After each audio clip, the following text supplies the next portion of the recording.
At the start of this month, we hit 5,000 subscribers, and I was so happy to celebrate that milestone. Not even a month later, we're now at 10,000. Your comments and support have helped me so much. Thank you everyone that keeps coming back to watch these videos. I never thought this would happen. To celebrate 10,000 subscribers, please make a friend in the comments. There's so many of you commenting every video. It's about time you got to know each other. Thank you again. Before we begin, if you think you might fall asleep, please introduce yourself in the comments, and while you're there, please like the video and subscribe if you haven't already. I'm always interested in knowing what country everyone is from, so let us know in the comments and share what time it is where you are. Thank you once more for joining me. Get cozy, grab a glass of water, turn the lights off, and make sure you've locked your door. Don't forget to say hello in the comments. It's time to close your eyes.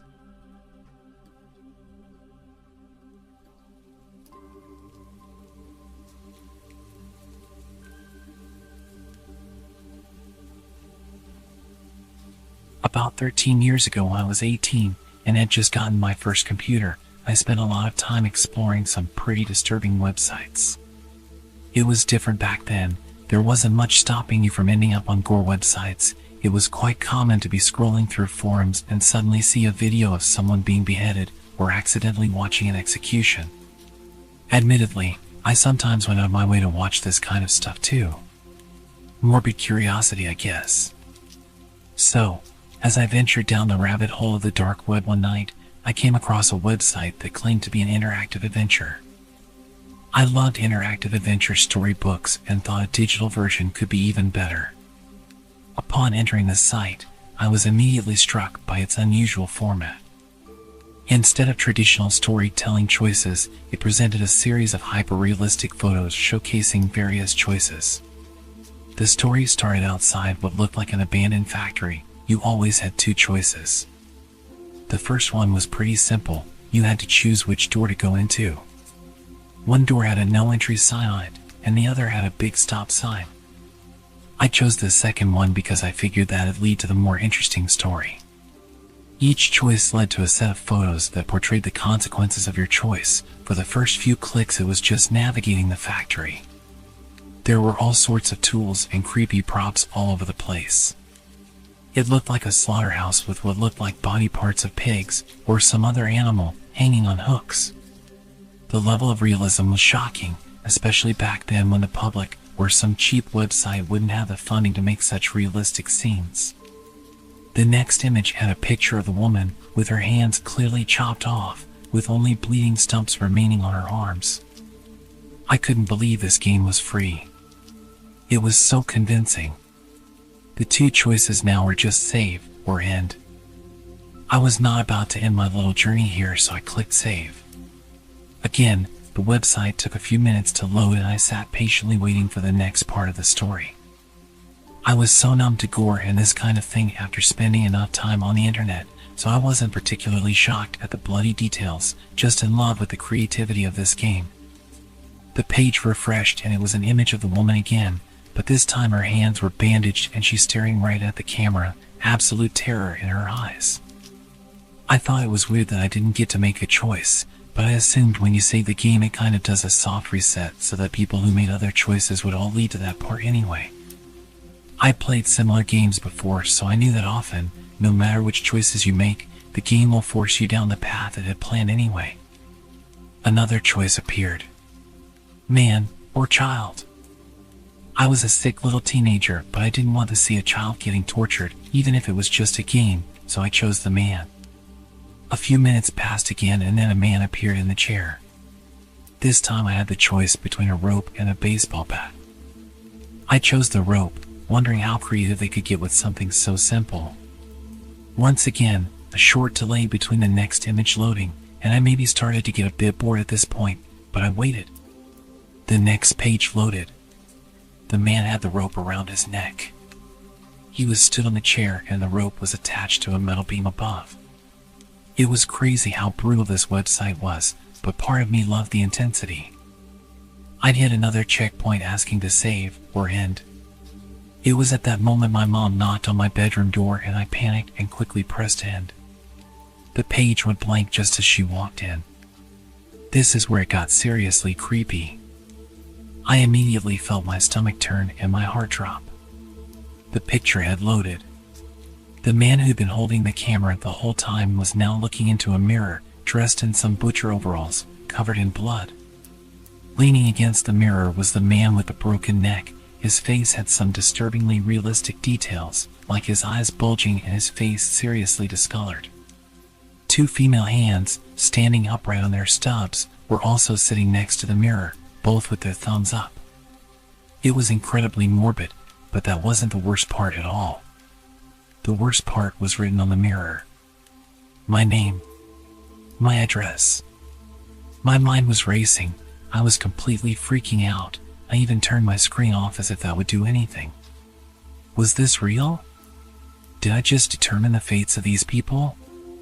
What the hell was going on? How did they have my details? I felt sick. I turned the screen back on and saw the two choices. It said, continue, with yes or no as the options. I immediately clicked no. I was done. I was genuinely so scared. The page started loading again, this time quite a lot faster than usual. The new page was just a zoomed-in image of my name and address, with the option to continue being repeated back at me, this time with save or end as the options. Is that what save meant? Save the woman? And end? Did I choose to end the man? I was drenched in sweat at this point and really panicking. Was this a threat? I have to continue or they'll come for me. Am I choosing to save myself or end myself? I hated everything about this moment. I clicked end and immediately turned the computer off. As you can tell from the fact that I'm telling this story, they never came for me. We did move house a few weeks later for unrelated reasons, so maybe that's why. But I lived in complete fear for at least 3 years after this. Did I really do those things? Was it just a creative game with some clever tricks? It would explain the long loading pages. I don't like to think about it. Well, at least I didn't choose the child.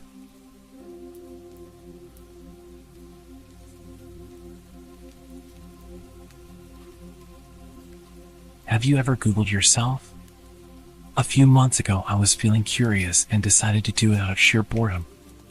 With a fairly rare name, I wasn't expecting much in the search results.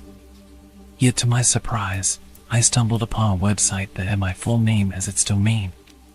Upon clicking the link, I found myself on a message board. The website owner's profile appeared oddly familiar, sharing my age and similar hobbies. Although the message board lacked any posts, I saved it in my favorites due to the intrigue. A month later, I returned to the site. This time it boasted more content featuring diary entries that seemed ordinary at first glance. Notes like the weather was nice today or I'm so bored at work. Yet as time passed, I began noticing an array of coincidences. The owner lived in my city, which struck me as quite a coincidence given the rarity of our shared name. As I delved deeper, I found the diary's contents eerily mirroring my life experiences. One day it mentioned attending the same baseball game I had gone to.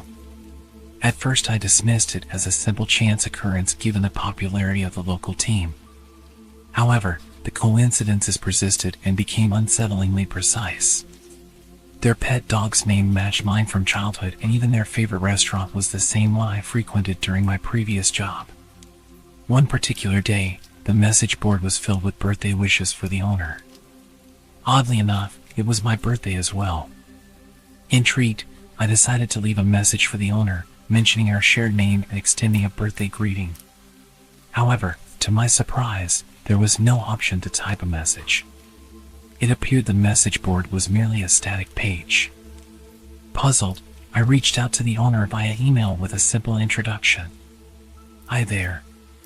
Believe it or not, we share the same name, birthday, and we're in the same city. Nice to meet you. Just a friendly introduction. A few days later, I got curious again and tried showing the website to some buddies, thinking we'd all have a laugh about it. But guess what? The website was gone. Completely vanished. No trace. It wasn't even in my browsing history. That didn't sit well with me. Something felt off. I mean, it's like the whole thing was there one day and then poof, it just vanished into thin air. And then I got an email from my own email address. It just said, "Found you."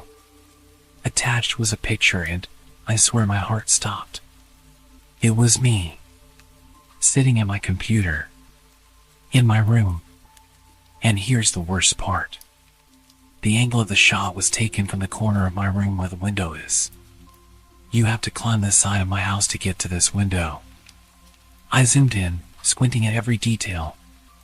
The hairs on my neck stood up as I realized the angle of the picture didn't match up with the window.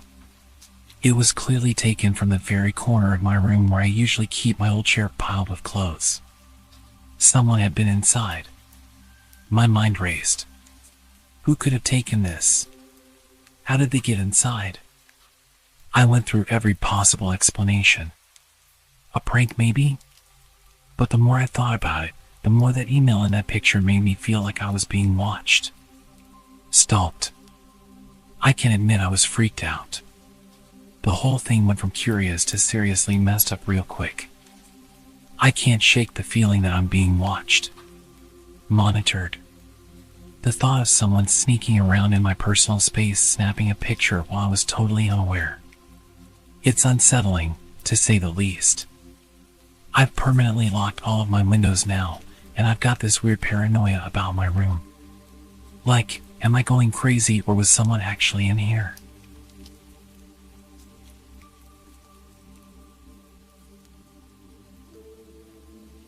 One night I was scrolling aimlessly through social media, clicking on random links about the dark web and supposedly true stories about crazy encounters.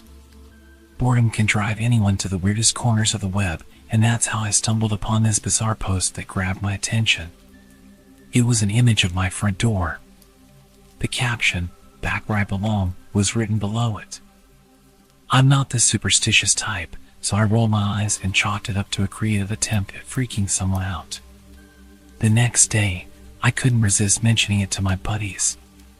Their reactions were a mix of amusement and speculative theories about hidden cameras and creepy stalkers. They laughed it off and I joined in.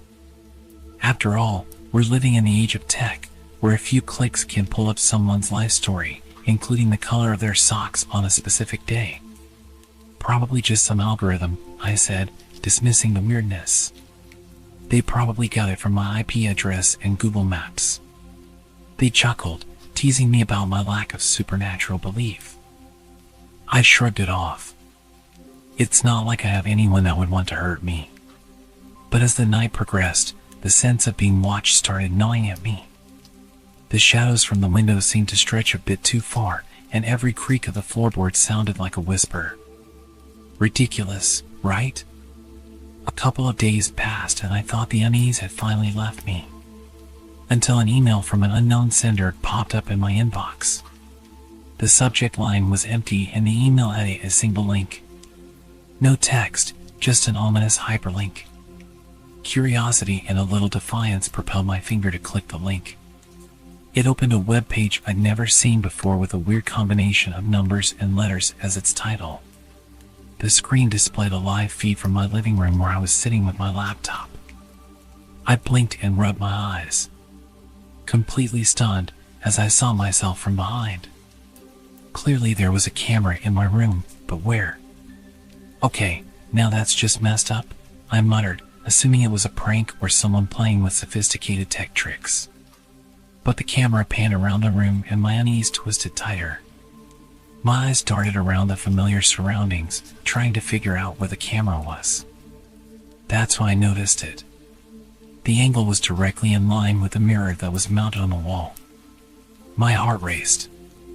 I approached the mirror and tried looking at the laptop to see if my face was appearing on the live stream, but the website had turned into an error page. I spent some time trying to refresh the website and follow the link from the mail, but it was like it never existed. I checked the mirror again and there was no obvious signs of there being a camera. I was exhausted after a long day and I had quite a few drinks with my friends, so I told myself I was just being paranoid and went to bed. Days went by and I tried to forget the whole thing. Until one night, as I got up to grab some water in the middle of my sleep, I glanced at the mirror again. My reflection was normal, but something in the background wasn't. The edge of a shadowy figure peeked out from the corner of the mirror, a hint of a presence that shouldn't be there. I quickly turned around, heart racing, but there was nothing. The unease tightened its grip again. I need to chill out, I muttered to myself. It's all in my head. I blamed stress, lack of sleep, and the power of suggestion. But when I found my favorite mug smashed to pieces on the floor of my kitchen the next morning, I couldn't stop thinking that someone had been in my house. I was a believer in facts and logic, so when I heard the kitchen door creak open the next night, I didn't jump to supernatural conclusions. I thought it was an intruder. I tried the light switch, but it didn't work.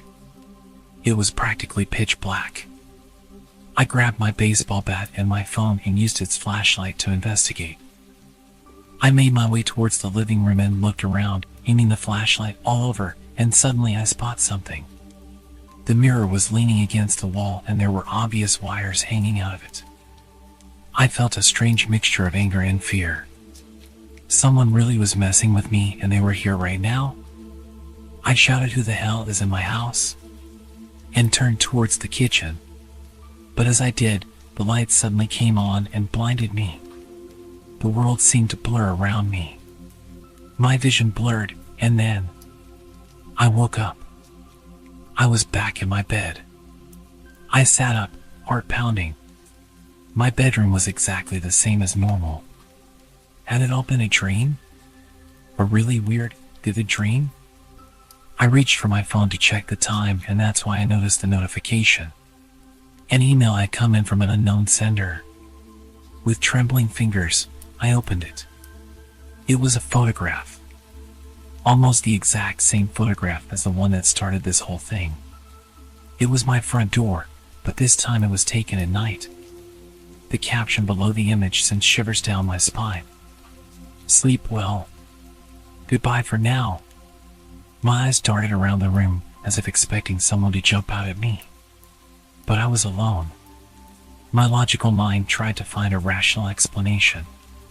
Maybe it was a prank, an elaborate scheme by someone with too much time on their hands. I rushed to my laptop and checked the sender's email address, but it was a jumble of letters and numbers, impossible to trace. I started to panic as I realized that this wasn't a joke. Someone was watching me, invading my privacy, and I had no idea who or why. I ran back into the living room to check the mirror. It was back on the wall in its usual place. I frantically clawed at it and ended up smashing it on the ground in an attempt to prove to myself that I wasn't crazy. I felt like I was going insane, stood barefoot on my broken mirror, shuffling through the shards with my bare hands. The camera was gone. Or it was never there. What was I doing? I locked the front door, drew the curtains, and sat in the dimly lit room, my heart racing. I thought about going to the police, but what could he tell them? That I was receiving strange emails and photographs that seemed impossible to explain. The hours dragged on, and as the night grew darker, I felt my paranoia settling in. I didn't want to admit it, but the rational explanations were wearing thin. Was it really possible that someone was going this far out of their way to terrorize me?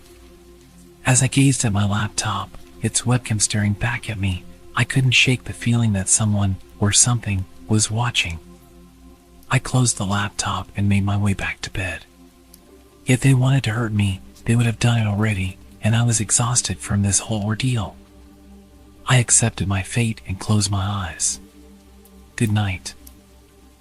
Good night. Sleep tight.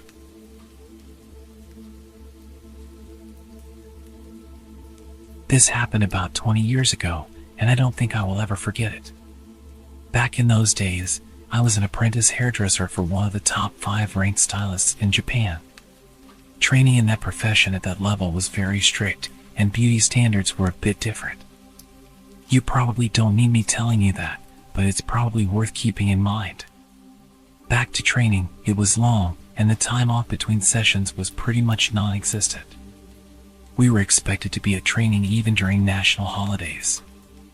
I'm not sure if that was strictly by the books, but as impressionable young stylists, we couldn't be seen refusing training.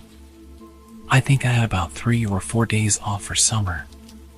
I took them all at once, and a lot of my friends and coworkers used the time to head back to their hometowns and see families. Since I lived really close to where I was studying, I didn't want to use my time off just hanging around at home. I could do that anytime. So, I accepted an offer from one of my seniors to visit his hometown. It was really late by the time I finished work, and we managed to get to my senior's hometown at around 2 a.m. The satellite navigation system told me that we were about 15 minutes away from arrival. The roads were dark and empty. We were the only ones on the road that late. He lived in the middle of nowhere, so that could have been a reason. I remember seeing empty fields on either side of the road. I kind of regretted coming already. I mean, what the hell were we going to do here? He should have probably mentioned that he lived in the rural countryside. I just watched the road and tried to stay awake.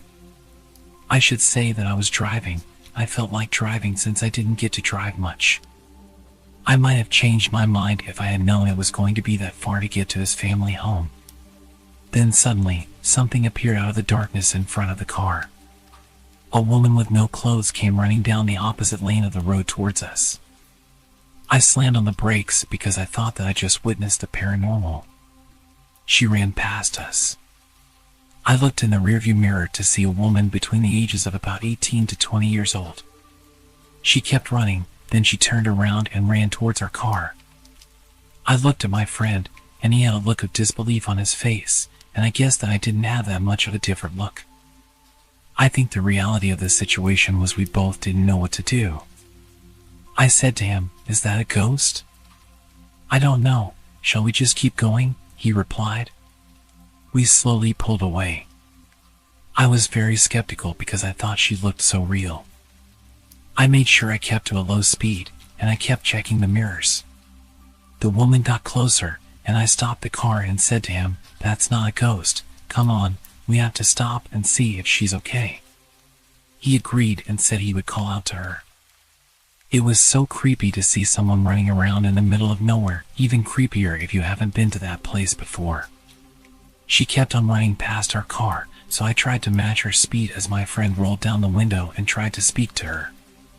"Hey, you shouldn't be running around on the roads like that, this late at night. Maybe you should head home," he said something like that. It wasn't very well put together or that sympathetic, I remember that much. She didn't even turn to face the car, she just said, "Hey, don't worry, I'm fine." It feels so good. I could see her a little closer now and guessed her age to be around 18 or 19 years old. "Why are you like this? Have you been kidnapped? Has someone done something to you? It's really dangerous to be out here with no clothes and alone. We have to get you home," I said to her.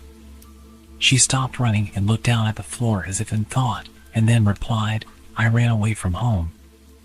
I don't even know where home is." I noticed at that point that she was actually wearing socks and shoes, so at least her feet weren't too bad. She stood there with her hands behind her back, looking completely lost and confused. It was very odd. I couldn't leave her out here. I told my friend in a hushed voice that we had to help her, and he sighed but then nodded. We decided to take her to the nearest police station. I had a dress that belonged to one of my female colleagues at work in the back of my car.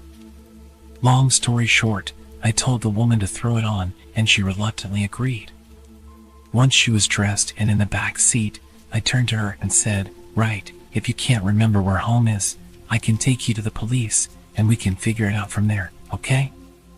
To that, she responded with something outrageous. "I hate the police. They're always on my dad's side. Please, can you just take me to a hotel? Hotels are safer than police for sure. You can stay there with me. Hold me tonight. I'm a virgin." We were young, but even though we were young and often threw caution to the wind, we knew that we had to get her somewhere safe. It's a scary world out there. If she said that to another pair of guys like us in the next car that came along, well, I don't even want to think about it. We told her that wasn't going to happen. She didn't say anything for a while, but then she handed me a piece of paper. I don't know where she got it from, but it had a name, a number, and the address of a hospital. My friend saw the address and said, "Oh, I know that place." It was a psychiatric hospital. We called the number, and a voice that said it was the security department answered. I explained to the security guard what happened, and after we hung up, we got a call from the woman's mother. We found out where her mom lived and took her there. My friend said that he knew that side of town, but he had never been there before. The woman's mother was extremely apologetic over the phone. My friend spoke to her, and he said that he could tell that she was definitely genuine and sorry for the inconvenience. I felt sorry for her. It wasn't her fault. When we got to the house, we heard more about this situation from her mother. The woman we found out in the middle of nowhere had only just turned 18. She had been assaulted by her biological father when she was 16. A few days after he did what he did, she stabbed him in the neck with a box cutter knife. She was admitted to a mental asylum because of this attack. No one seems to know how she keeps getting out, but the mother said to us that this was the third time she'd successfully broken free. What a sensational story, I remember thinking. We drove the mother and daughter to the hospital at the mother's request. I could see how mentally tired she was by all of what had been going on. She was so polite and grateful. She really impressed me. I mean, with all that happened, she seemed to be incredibly in control of her own emotions. The girl didn't seem to say much. She seemed to like the dress we gave her. The mother apologized for not washing it before returning it, and we both agreed that no apology was necessary. Obviously, she got dressed into clothes of her own. She disappeared upstairs to change, and then she came back, and we took off. She didn't say much when we were driving. She was taking being returned to the asylum a lot better than expected. I thought that she would be going kicking and screaming. Her mother spoke with her in the back as we drove. She said, "You didn't get injured or anything when you were out, did you?" "No, I'm fine," the daughter responded. "Oh, that's great. I'm relieved," the mother told her. We left them at the hospital and told them that we couldn't stay because we were already really late getting to my friend's parents' home. My friend's parents were really worried by the time we got there. I think that we both wanted to tell them everything about the situation, but we were too tired to go through it all again. At that point, I just wanted to go to sleep. I stayed with him and his family for 3 days. It was actually a really great time and just what I needed, a break from studies in the city. It was certainly going to be a trip I would never forget. We said our goodbyes to the family, and his little sister asked us for a ride to the station. I said that it wouldn't be a problem. Just before we dropped her off at the station, she said something that scared the hell out of me. "Hey big bro, why does your friend have a box cutter stabbed in the back seat?"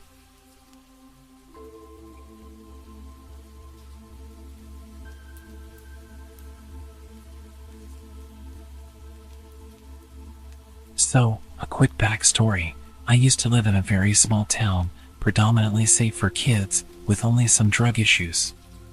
My house was located in a small upscale part of the town. Most people who lived there were families.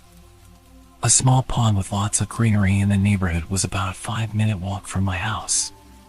To get to the pond, you had to go down a grass hill. Neighborhood kids, including myself, would always go down to the pond for hours to catch frogs, skip rocks, and enjoy nature. Now, onto the story. On this particular day, it was raining and pretty cold, so there were no other kids at the pond. My best friend, her brother, who was 1 year older than us, and myself, decided to head down to the pond for a bit. After about half an hour, we saw a minivan pull up at the top of the hill. We thought nothing of it, assuming it was probably someone stopping at the neighborhood mailbox. A man, probably in his 60s, got out. In our small town, everyone knew everyone, or at least recognized each other. I found it strange that I had never seen this man before in town or the neighborhood. He just stared at the three of us for what seemed like forever. Suddenly, he yelled at us, saying, "It's not safe down there, you kids better come up here." My best friend and her brother looked terrified, and I had this gut feeling that something wasn't right. We didn't respond, but he kept repeating that phrase. "It's not safe down there. You kids better come up here." Our fight or flight reaction kicked in, and we all sprinted up the other side of the hill, just a few meters away from him and the minivan. As soon as he saw us running, he got into his minivan and started driving slowly behind us, literally following us until we reached my house. Fortunately, my garage door was open and my parents' cars were parked inside. We hid behind one of my parents' cars and watched as he pulled to the side of my house and parked. My parents were inside, unaware of what was happening. He stayed parked in front of my house for a couple of minutes until my dad came outside to take out the trash and saw the three of us hiding. I guess the man saw my dad and drove away, but as soon as he left, we told my parents everything. Even now, 12 years later, my parents still think we were being overdramatic and that the man was genuinely concerned for our safety because of the weather. Nonetheless, we weren't allowed to go back to the pond anymore. I understand why they think this. The three of us tended to exaggerate things and be dramatic. However, I knew from the strange feeling I had when I first saw him at the top of the hill that something was off. To this day, I still believe he was planning something, but maybe it was just my childish imagination.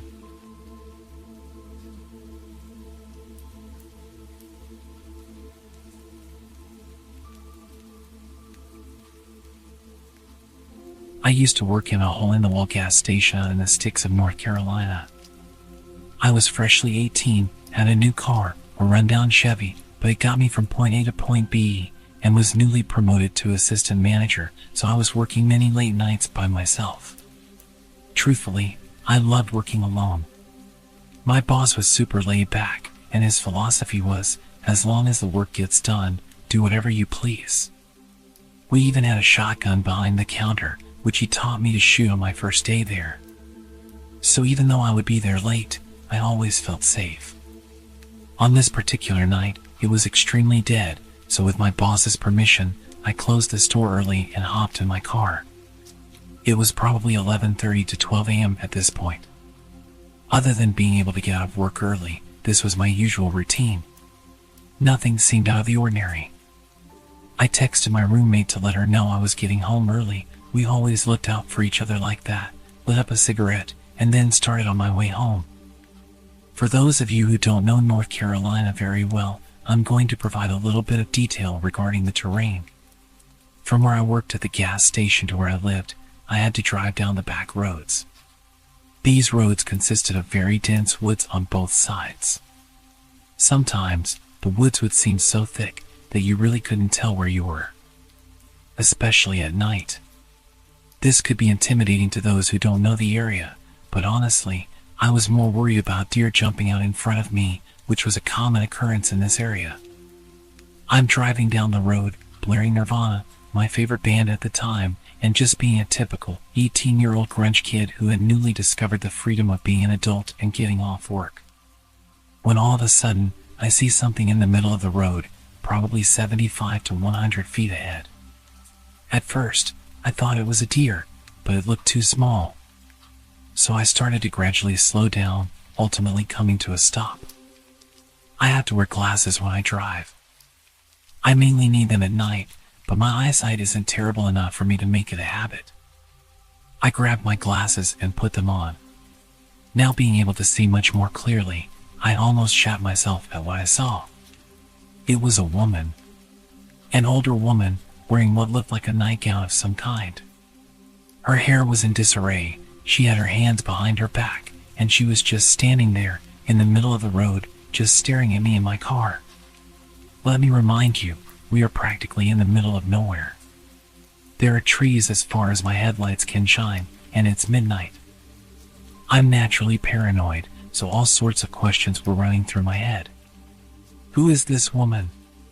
Where did she come from? It's midnight. Are my doors locked?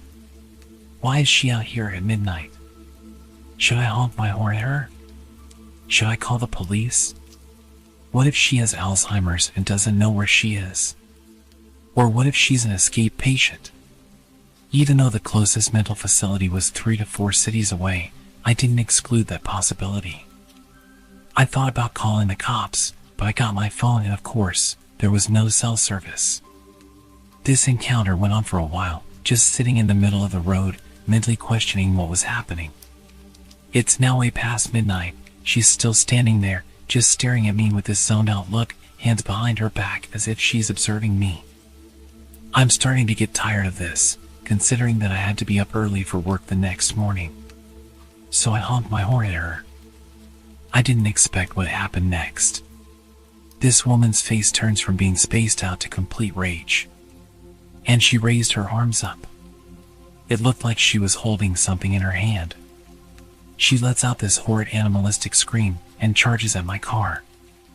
As she ran closer, I realized she was holding something sharp. It looked like a kitchen knife or a piece of jagged glass. During this moment of horror, I had a brief flashback to my stepdad giving me advice when I first got my license. If an animal ever runs out in front of you, turn it into a speed bump. I love animals, so I couldn't bear to hear that. But this time, I was taking my stepdad's advice.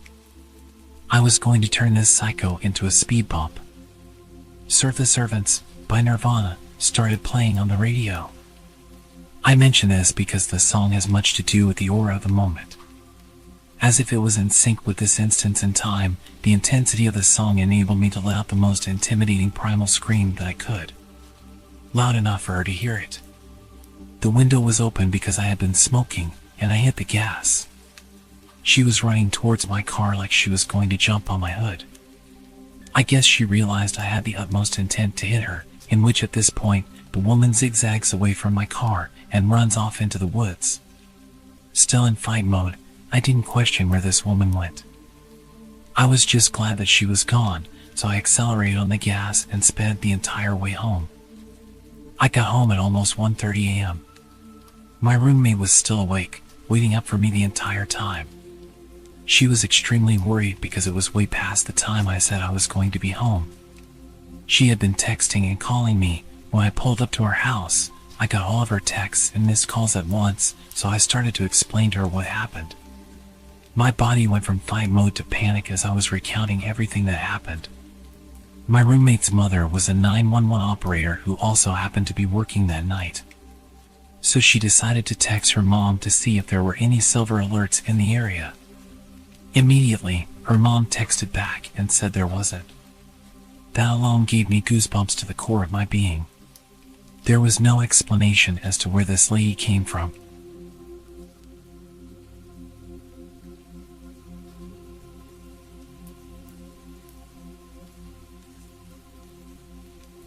I used to work in a residential care facility, and for a number of years, I worked with a woman named Kajiri. She was generally okay to work with, but she could be intense. The sort of joking flirtation that often found its way into high-pressure environments was common throughout the whole team, but when she directed it at me, it didn't seem so jokey. It took me forever to realize, because I usually didn't notice someone flirting with me until someone else pointed it out 6 months later. But when she started trying to give me jewelry and chocolate bouquets, I finally started to pick up on it. In between things being normal and actually maybe not really normal, there was a long escalation of text messages, comments that made me uncomfortable, personal space violations, dropping by my house uninvited, hanging around on my shift hours after hers had finished, unwanted touching, etc. As mentioned, I can be slow to catch on. Once I realized what was happening, I put as much distance between us as possible. I stopped answering calls and texts, locked down social media, spoke to other colleagues and had them running interference. A lot of interference, actually. At the time, it kind of became a joke, but looking back, it was all kinds of messed up. She even parked outside my house sometimes, and I'd sit in the back room with the light off so she'd think I wasn't home. After a couple of months of my disappearing woman act, she seemed to get the hint and backed right off. I was pleased. We all got on with our lives and lived happily ever after. Yeah, not quite. A few months after it died down, I heard through the grapevine that Kajiri seemed to have focused her attentions on another coworker, Linda. Linda and I had a close mutual friend, but didn't know each other well. I didn't think much other than good luck, you poor sucker. A few months later again, and I got a call out of the blue from a mutual friend. Without preamble, he asked, "Were you dating Kajiri?" No, I don't swing that way. I was shocked. He had been privy to all the awkward details of my experience with Kajiri and had helped run interference. He explained that he had been talking to Linda and she'd asked about my relationship with Kajiri. The story that followed still sounds too fantastical to have actually happened in an actual sensible grown-up workplace. Kajiri had been catfishing her own best friend Amanda, posing as Linda. In a string of emails, fake Linda and Amanda had discussed Kajiri's drug problem, her abusive and dangerous ex, none other than yours truly. There was a story about fake Linda coming out to her family after her brother caught her in bed with Kajiri, and more. The jig was up when Linda got a second job, coincidentally with Amanda's husband, who mentioned how great it was to finally meet Kajiri's girlfriend. Which was a complete shock to Linda when she learned about herself, that she was no longer a straight woman and had a girlfriend. So essentially, Kajiri moved on from me, found a new target, started emailing Amanda from a fake account, pretending to be Linda. She told all these stories about being with Kajiri, about how I was an abusive ex, and how Linda was caught by her family being with a woman and all the drama that it caused. She made up a bunch of insane stories to justify her creepy obsessive fantasies and was telling them to Amanda and other people from a fake email to make it sound like the stories were from the fake girlfriend and Kajiri couldn't be accused of making it up. Here's some highlights of the stories Kajiri had been telling to Linda, her friends, and other coworkers I wasn't close to. She picked her audience very carefully. That Linda and I had physically fought at work over Kajiri. That I had an orgy in the staff office on a night shift with Kajiri and 2 male coworkers. That Kajiri and I had broken up after I cheated on her with another male coworker, not one of the orgy ones. I was really getting around apparently. That I would drug her against her will. That we had planned to have children using a sperm donor, but that I couldn't decide who would have the baby. This woman had been living out a full-on soap opera and using her coworkers and friends as characters. Linda and I reported her to management, and she was immediately suspended, pending investigation. She quit 2 days later. Unfortunately, HR decided they needed to continue their investigation of the allegation that I had an orgy at work, because that was totally plausible and not at all made up by a crazy woman. They put me through hell investigating this imaginary story about me and 2 men and another woman, even though the only men in our department are twice my age and happily married. It made me never want to trust HR again. I left that job a month later myself, and when I interviewed for my current job, she had interviewed half an hour before me, and they were looking to hire 2 people. She didn't get the job, but there have been 2 other openings since, and she applied for both of them. I'm terrified of meeting her again. It turned out she has a history of inpatient psych treatment for delusional behavior and was known to be obsessive about people she took a liking to. According to Facebook, her current girlfriend has a similar first name as me and shares more than a few physical similarities. She still knows where I live. So I'm pretty sure that the current situation is that she's still telling people that I'm her girlfriend, all while she's desperately applying for any job she can get at my new workplace.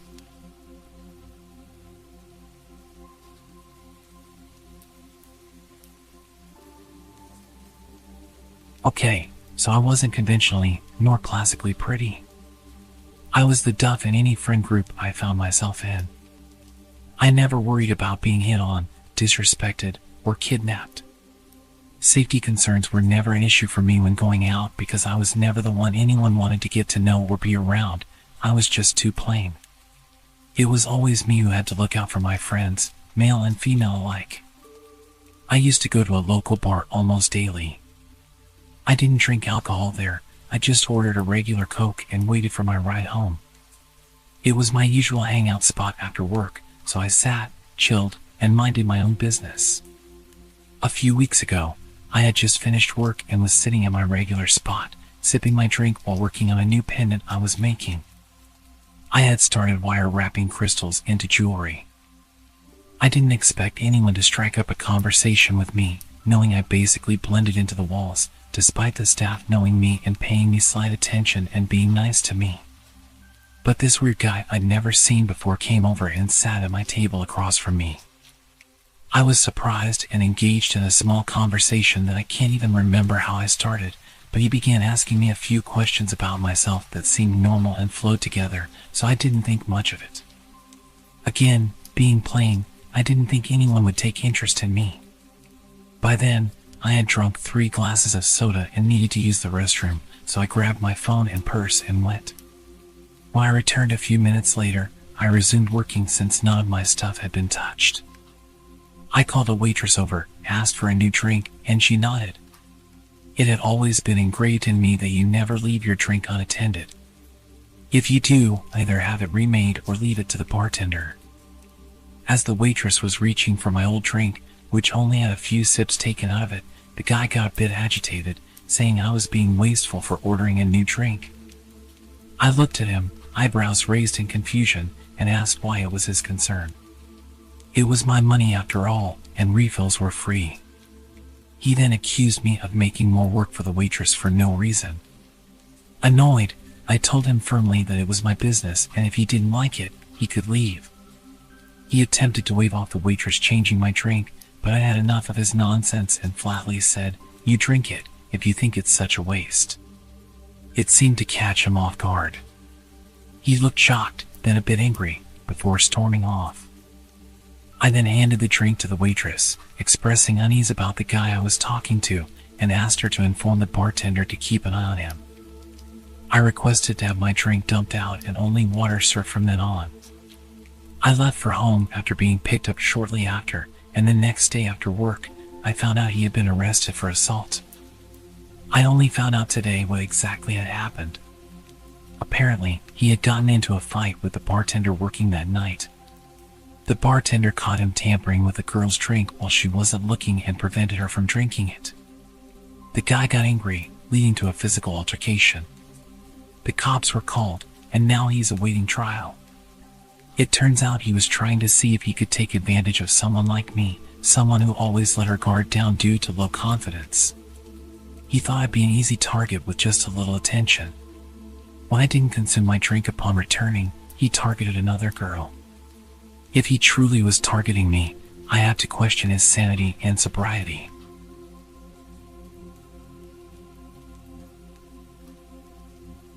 I have an unforgettable memory of when our school went into lockdown. I remember it perfectly. It was the end of 7th grade. It was a crisp Tuesday morning. We were in math class. This classroom had one entrance in the corner of the room, and all the windows were on the opposite wall from that door. There were no windows facing the hallway. Our teacher, Mr. Anderson, was in the middle of explaining algebraic equations when the loudspeaker crackled to life. Principal Johnson's voice echoed through the classroom, ordering an immediate lockdown. The classroom plunged into darkness as Mr. Anderson snapped off the lights. Panic rippled through my classmates. We shuffled towards the corner, trying to remain quiet while some of us were getting emotional. We'd only practiced this once before, so we were quite disorganized, and our teacher had to keep quietly reminding us to hide in the corner behind our desks. My desk neighbor Sarah started crying and asking me what was happening. I shrugged and told her I wasn't sure. I remember my heart pounding against my ribcage. Minutes felt like hours. We huddled together, anxiously waiting for any information. The classroom windows were veiled with heavy curtains, so we couldn't see outside. Mr. Anderson maintained his composure, but I could sense his fear. It had been a while since we'd heard anything, and nobody had a phone back then, so we were completely in the dark. As our teacher approached the door to listen, a loud crash echoed through the corridor, causing everyone to freeze on the spot. The sudden deafening noise was followed by a series of sharp bangs, as if something were violently striking the classroom doors. Fear swept through us like wildfire, and my heart pounded in my chest. Our teacher's face went pale. Even in the dark, I could see his face from the little bit of light that peeked through the side of the door. The banging on the doors continued, growing louder and more relentless with each passing moment. It was so intense that I could feel the walls vibrating each time. The intercom was painfully silent. Our imaginations ran wild, conjuring up all sorts of scenarios. Was there an intruder in the school? A dangerous criminal? A student going on a rampage? Out of nowhere there were screams from down the hallway. The screaming intensified as we could hear repeated banging on the doors and the sounds of windows being smashed. The sound was full of panic, and we couldn't fathom what was happening outside. Time stretched on, the banging or screaming showing no sign of stopping. The sound of heavy footsteps echoed through the corridor.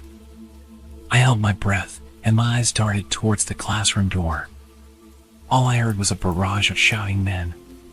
Some giving direct orders, others seemingly just shouting as loud as possible.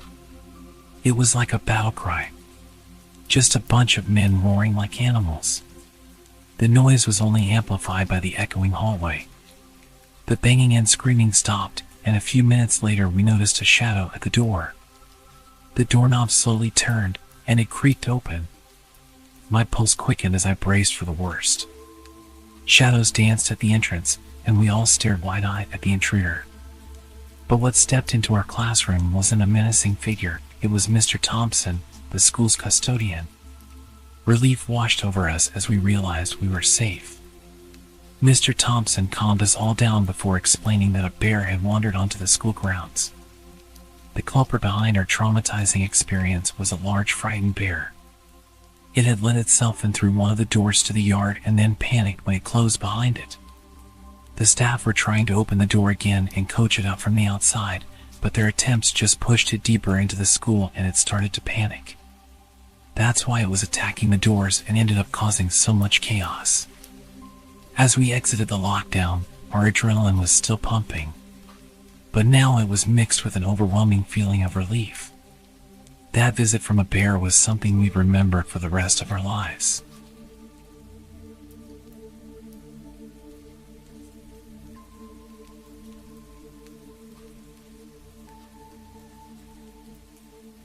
My middle school was once on lockdown, and I was actually somewhat a part of it. When our bus pulled up to the school, the doors opened and our principal and a few police got on the bus. There were police cars around the parking lot, and my principal pointed at 4 of us and told us to get off the bus and go with them. We headed to the school and then into the principal's office. We sat down in there and then he asked us, "Why do you guys think you are here today?" One of the kids in there, I wouldn't really call him my friend, just someone I talked to at school, replied, "Mr. Principal, I heard someone was bringing a gun into school today." The principal looks directly into my eyes with a seriously fear-inducing stare. He says, "Yes. And I heard this person was bringing the gun in for you." When he said, "this person," it was clear he was hinting at me. And considering I had nothing to do with this, I thought this was hilarious, but also terrifying. Damn, you could have heard a pin drop in the room with that silence. They'd already taken our bags off us for a search, and we had cops stood behind us, staring at us the whole time. The first guy, the one who had said he heard someone was bringing a gun in, finally decided to come clean. He just said, "You've got the wrong Michael." They'd already checked our bags, and at this point they started to pat us down. They saw that I clearly didn't have a gun, so the principal told me and my other friend to sit out in the lobby. While we were waiting in the hallway, we saw the officers following one of the teachers down towards the classrooms. Then our principal announced over the intercom that we were in lockdown. The kid they went looking for, his name was Michael, which is also my name. He brought a gun into school that day for the other guy in the office. The school said the gun was unloaded, but I don't know if I believe that. From what I heard, the gun was going to be given to the other kid because there was supposed to be a fight after school that day, and he wanted a way to protect himself if things got out of hand. The reason I was taken into the office with them is since the kid who brought the gun in was named Michael, they assumed that it was me. It kind of bothered me that I was searched by the police and treated like a criminal because they hadn't bothered to check which Michael might be more likely to bring a gun in. I was a super quiet teenager, never got into any trouble, and the other Michael was always in detention, would get into fights constantly, literally already had an incident with a gun in the past, and yet they heard the name Michael and assumed it would be me. I didn't even get an apology. Just sent back to my class once lockdown was over.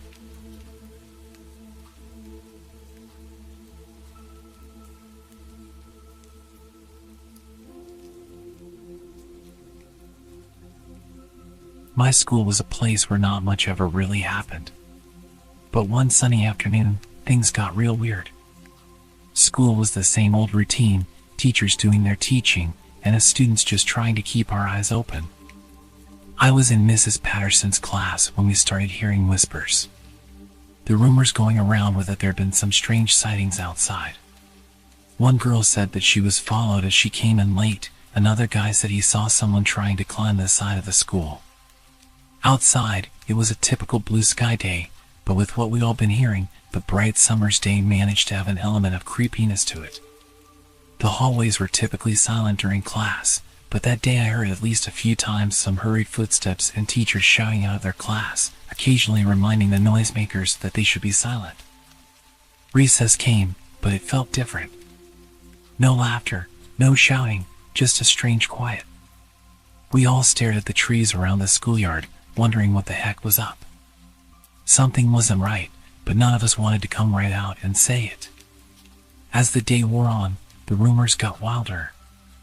Some kids claimed they'd seen a guy lurking behind the trees, looking all scruffy and stumbling around. Others swore they heard mumbling coming from inside the school. Mrs. Patterson tried to reassure us, saying it was probably just our imaginations or maybe some lost hiker. But as the afternoon rolled along, we were all getting jumpy. Those odd sounds outside were getting louder, and people in the class were starting to lose it. Finally, Principal Mr. O'Connor made an announcement that we had to go into lockdown. Fear ran through the school as teachers rushed us back to our classrooms. We sat there in silence, waiting and wondering what the heck was happening. Minutes ticked by, each one filled with those strange sounds outside. Then, we heard police sirens. We all listened closely, hearts pounding in our chests. A loud bang echoed through the hallway, making all of us jump in our seats. Someone was pounding on the classroom door next to us, their fists hitting it with a force that made the walls creak. The screams of terror down the hallway grew louder. Mr. O'Connor showed up at our classroom door, beads of sweat on his forehead. He looked like he'd just dodged a bullet. "Stay here," he said, his voice shaking. "The police are here, and they'll sort everything out." There was a bunch of commotion outside the classroom, further down the hallway. Police were shouting at a guy to get down and show his hands. We could hear the guy shouting back at them, slurring his speech and saying something about not leaving until he gets her. Eventually, we saw him being dragged out in handcuffs. The teachers found it impossible to calm us down at that point. Parents were coming into school to collect their children, and teachers had given up trying to teach anything. It turns out he was the father of a girl in another class. He had a big fallout with her mother and gotten drunk or high and came to pick up his girl after the mother threatened to never let him see her again. In the end, the whole thing was just sad rather than scary, but at the time it was the scariest thing that had ever happened to most of us. I used to work on the dark web. I won't get into how I came into this line of work. My job simply consisted of tracking down people I was paid to find, kidnapping them, and bringing them to a specific location. I never concerned myself with what would happen to those people afterwards, but from what I understood, they'd usually be put into the slave trade or held for ransom. After years of doing this kind of work, I eventually became desensitized to it. To me, it was just another day at the office. The only difference was that this paid much better. I should also point out that I didn't work alone. I had a partner that helped me. For the sake of this story, I'll call him Sam. Sam and I met through the dark web forums about 3 months after I started my work. He was much more experienced in kidnapping people from the dark web than me, having done it for several years. But as he was getting older, he realized the job was too difficult to do on his own anymore. After talking for a while, we eventually agreed to work together. I would help him perform the tasks that were more difficult for him to do due to his age, and he would guide me along, as well as bring me along on more difficult, higher-paying jobs to reduce the risk of me screwing them up. After meeting, we quickly realized we were a good match. It only took a few weeks to get into a groove. We'd be contacted by our employers via the forums, given a target, as well as any other important information that would be crucial for the task. Sam and I would then drive his van to the location to scope it out. We'd spend whatever time we had getting any information our employer left out, such as schedules and patterns. Then, we would decide on a date, time, and location, then secure our target and bring them to a specified drop point given to us by our employer. We'd be paid, then move on to the next job. We did our job like clockwork. As horrible of a job as it was, we were really good at it. We eventually got to the point where we could secure a target within a matter of days. We soon were able to live comfortably. Of course, we weren't stupid enough to grow complacent. After all, the dark web is a dangerous place for anyone who isn't careful. We were living smoothly, not really caring about the people we were hurting to do so. All we cared about was our fat wallets and nice homes. But then one day, everything came crashing down around us. Sam and I had been sent a job by an unnamed employer.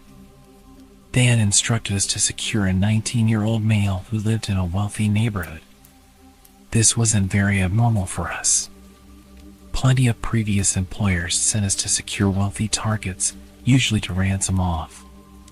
What was abnormal was a set of instructions they had given us. They told us that the target had no security system in his home, but we were not to take this for granted. We were to practice extreme caution and vigilance when securing the target, and we were to consider him extremely dangerous.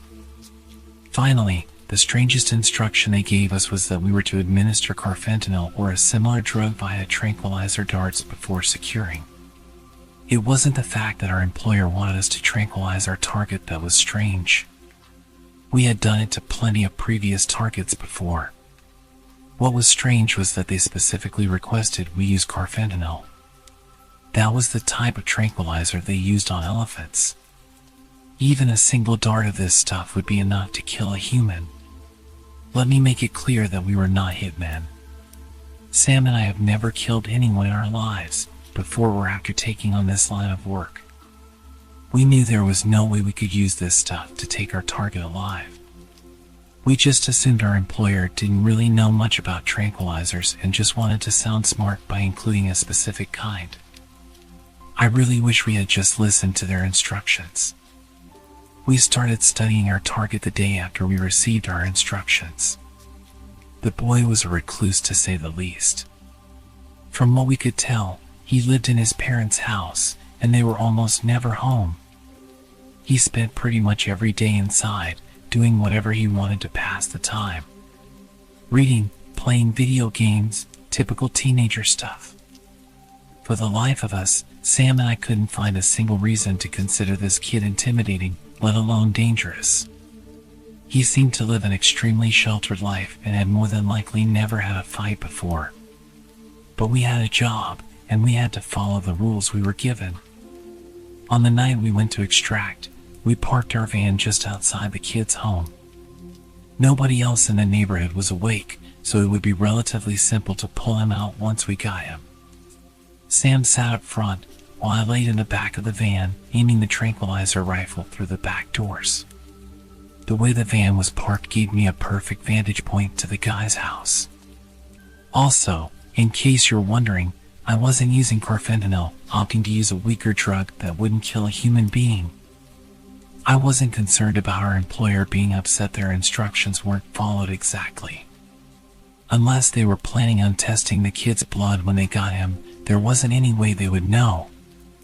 After 30 minutes of waiting, the kid appeared in the kitchen window. We weren't too far away, so the amount of detail I could see through was very high. He had a mop of wavy blonde hair, a splash of freckles on his nose and cheeks, and piercing emerald green eyes. He was pouring himself a glass of water when I tagged him. His reaction was surprisingly tame. He jumped from surprise as the dart entered his neck, but he didn't scream. When he pulled it out, he didn't look scared or confused. If anything, he only looked annoyed, as if he had just swatted a mosquito that had landed on him. Then he turned his head and looked right at me. I had been doing this job for about 4 years at this point, and I had seen some freaky shit. Sure, most of it was when I was browsing the dark web, but nevertheless, there was almost nothing that scared me. The look this kid gave me freaked me out. It's hard to describe exactly what his expression was as his eyes burned into me, but the best way I could describe it was an expression that said, "I dare you to come for me.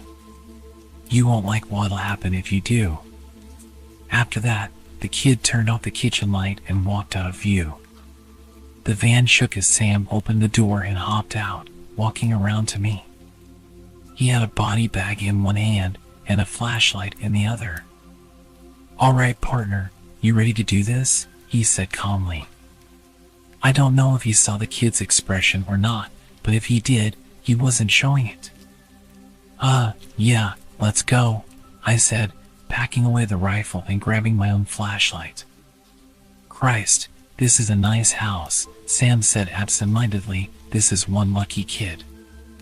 I know it's not what we normally do, but maybe we could rob the place while we're here." I didn't respond as we walked towards the house. I picked the lock to the back door, and we stepped in quietly. All the lights were off, and the place was dead silent. First, we went to the kitchen. We both knew the kid probably wouldn't be there. Tranquilizers take a while to kick in, and if he had walked away after getting tagged, he'd probably be somewhere else in the house. We were right. The kitchen was empty, without any dishes or food on the counters, save for the half-full glass of water. We continued searching the house, but it became quickly apparent that something was wrong. No matter how hard we looked, we couldn't find the kid anywhere. He should have fallen unconscious by now, the tranquilizer having long since taken effect. But he was nowhere to be seen. "Are you sure you hit him?" Sam hissed at me after several minutes of fruitless searching. "I swear if you screw up this job because of crappy aim, I'm gonna kill you." "I know I hit him," I snapped. "I even saw him pull the dart out. He couldn't have gotten far, not with that tranquilizer in him." Our argument was cut short by a noise coming from the other side of the house. It sounded like multiple thuds in quick succession, like someone was loudly stomping around. The noise continued for a minute, moving around the house, before finally stopping. Sam and I quickly split up to investigate. We weren't sure about where the noise was coming from, and we didn't want to risk our target getting away. I walked back through the kitchen to the living room. I was about to move on to the next room when something caught my eye. On the floor was a pile of fabric. When I looked closer, I found that it was a pile of clothes. I recognized it as the clothes the kid was wearing. By the looks of it, he had stripped completely naked and left his clothes here. I had no idea why he did this. Stripping naked didn't really give you a tactical advantage when trying to escape a kidnapping, at least, not one that I could think of. Taking off your shoes could make your footsteps quieter, but taking off all your clothes wasn't really necessary. I was trying to think of a good reason for the kid stripping when my thoughts were interrupted by a blood-curdling scream coming from the other end of the house. I instantly recognized the voice as Sam's. I ran as fast as I could to where the scream came from. When I got there, Sam was laying on the ground in the hallway. From where I was standing, I couldn't see any more than his upper torso, arms, and head. He was clinging to the wall for dear life, while something in the hallway that I couldn't see pulled and wrenched at his legs. Whatever it was strong and determined to pull Sam loose. I bolted forward, desperately trying to help my partner get free. I didn't even make it halfway before Sam lost his grip and was pulled out of sight. He was screaming and crying, begging me to save him. When I rounded the corner, whatever had him was pulling him through the basement door. I only saw Sam for a split second before he was pulled down the stairs to the basement. I ran to the door, flicking the light switch on. Nothing happened. Someone had shut off the power to the house. I was caught between praying that this thing was alone and praying that it wasn't. If it was alone, that meant that we wouldn't have to deal with anybody or anything else. But that would also mean that it was smart enough to know to shut off the power in order to get the upper hand. I was shaken from my thoughts by the realization that Sam had stopped screaming. I seriously considered making a break for it and leaving him behind. It was easy to assume he was dead. But even horrible people can make friends, and as much as I wanted to deny it, I had formed a bond with Sam over the years working with him. I couldn't bring myself to leave him behind. So, scolding myself for being stupid, I made my way down the stairs. When I got to the bottom, I expected the basement to be silent. Instead, I heard a distinct crunching noise coming from the other end of the room. I tried to discern what the noise was by sound alone, but the adrenaline pumping through me made it hard to focus. With trembling hands, I clicked on my flashlight and aimed it towards the noise. I spent every day wishing I had never done that.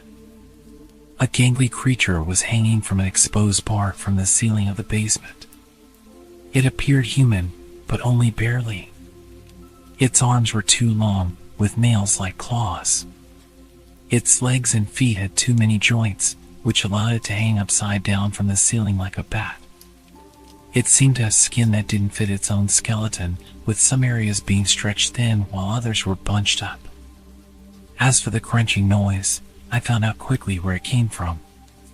Sam was hanging from the creature's grip. He was clearly dead, with large chunks of his flesh missing. Every few moments, the creature would pull Sam's body up towards its mouth and take a large bite out of him, tearing the flesh away and chewing loudly. It didn't seem to be picky either. It ate whatever part its mouth found, including bone. Once it realized it had a flashlight trained on it, it stopped eating Sam's corpse and looked up at me. Its face was a bloody mess. The features of its face were twisted horribly. Its jaw was so wide open, I thought it was disconnected from its skull, and its eyes lacked any sense of humanity. This thing was a monster, and I knew it would kill me without hesitation if it got the chance. I was frozen by fear, staring at this thing, when recognition suddenly struck me. The monster had horrifying features, but the blonde hair, freckles, and green eyes made everything fall into place. This thing was our target. It was the kid we had been sent here to capture. His features may have been mangled and warped, but there was no denying that this monstrosity was the kid. I understood why the tranquilizer didn't work, and why our employer instructed us to use the drugs they wanted. Why they would want this thing alive is beyond me. I would sleep much better at night if I knew this thing was in a deep grave. After what seemed like hours of staring at each other, the monster screeched at me. That was enough to send me sprinting up the stairs. I didn't stop running, didn't turn around to see if the thing was chasing me. I kept running until I got to the van, jumped in the driver's seat, and peeled off into the street. I went several miles over the speed limit, but I didn't care. I wouldn't feel safe until I was miles away from that beast. After skipping town, I emptied my savings accounts and liquidized everything I owned. After that, I went through an extensive process to erase any lingering trails.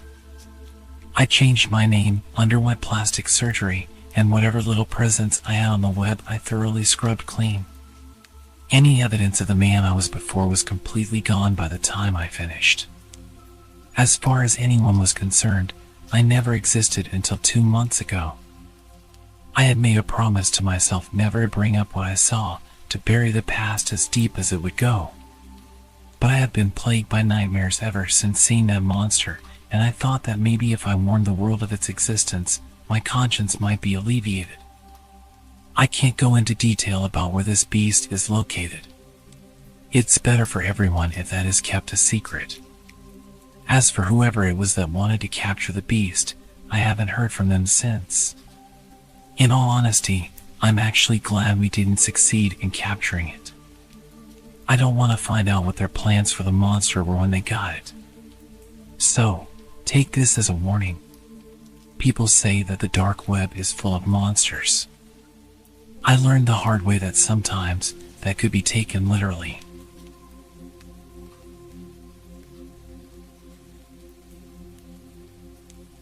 When I left home to attend university in the UK, I knew I was in for a big change.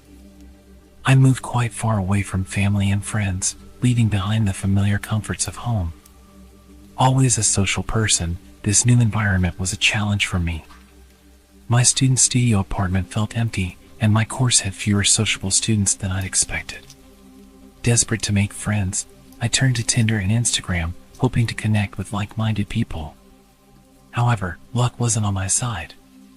Conversations often fizzled out, and it felt like a struggle to find genuine connections. Then, out of nowhere, a ray of hope emerged. A cute girl, Emily, added me on Instagram. I'd linked my Instagram handle in my Tinder bio, and she must have seen it there. She was stunning, and I couldn't believe my luck. We started chatting, and it seemed like we hit it off. She mentioned wanting to meet up, and without much thought, I gave her my address. The excitement of potentially making a new friend overshadowed any reservations I might have had. However, as we continued chatting, something didn't quite add up. Emily's Instagram photos didn't seem to be taken anywhere near the city I was in. Moreover, she was far too attractive to be interested in a guy like me. I noticed that her comments and followers were predominantly men.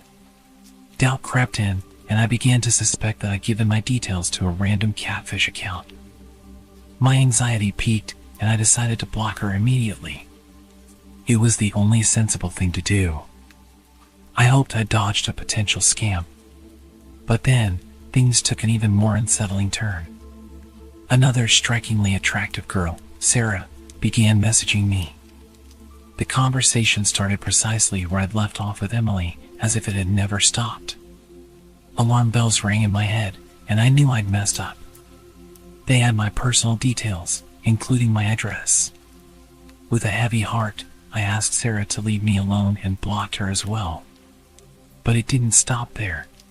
Soon after, yet another attractive girl sent me a friend request. By this point, I was fed up. I stopped replying, thinking it best to protect myself. I double-checked that my studio apartment door was locked and went to bed, hoping for a peaceful night's sleep. However, my rest was short-lived. In the dead of night, I heard someone trying to force their way into my room, shouting my name. Panic surged through me, but I couldn't move. Sleep paralysis gripped me, rendering me helpless. I'd experienced sleep paralysis almost every night since being at my new studio. It always happened when I was someplace new, but I never saw or heard anything. The door eventually creaked open, and a strange man entered my room. He rifled through my belongings as I lay there, unable to stop him. My heart raced, and my mind raced even faster, trying to comprehend the whole thing. After what felt like an eternity, the intruder left, shutting the door behind him. My sleep paralysis gradually released its grip, and I awoke in a cold sweat, scanning my room for signs of the intrusion. Everything appeared normal, and I couldn't be sure if anyone had actually broken in. I reported the incident to university security, but they found no evidence of a break-in. I genuinely didn't know if I'd imagined the whole thing. The next chilling discovery was that both the accounts, Emily's and Sarah's, had disappeared entirely.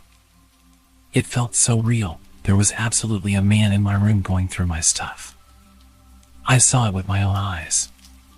I've had sleep paralysis many times, and I was always able to accurately recount what was going on around me, so why would I be wrong this time?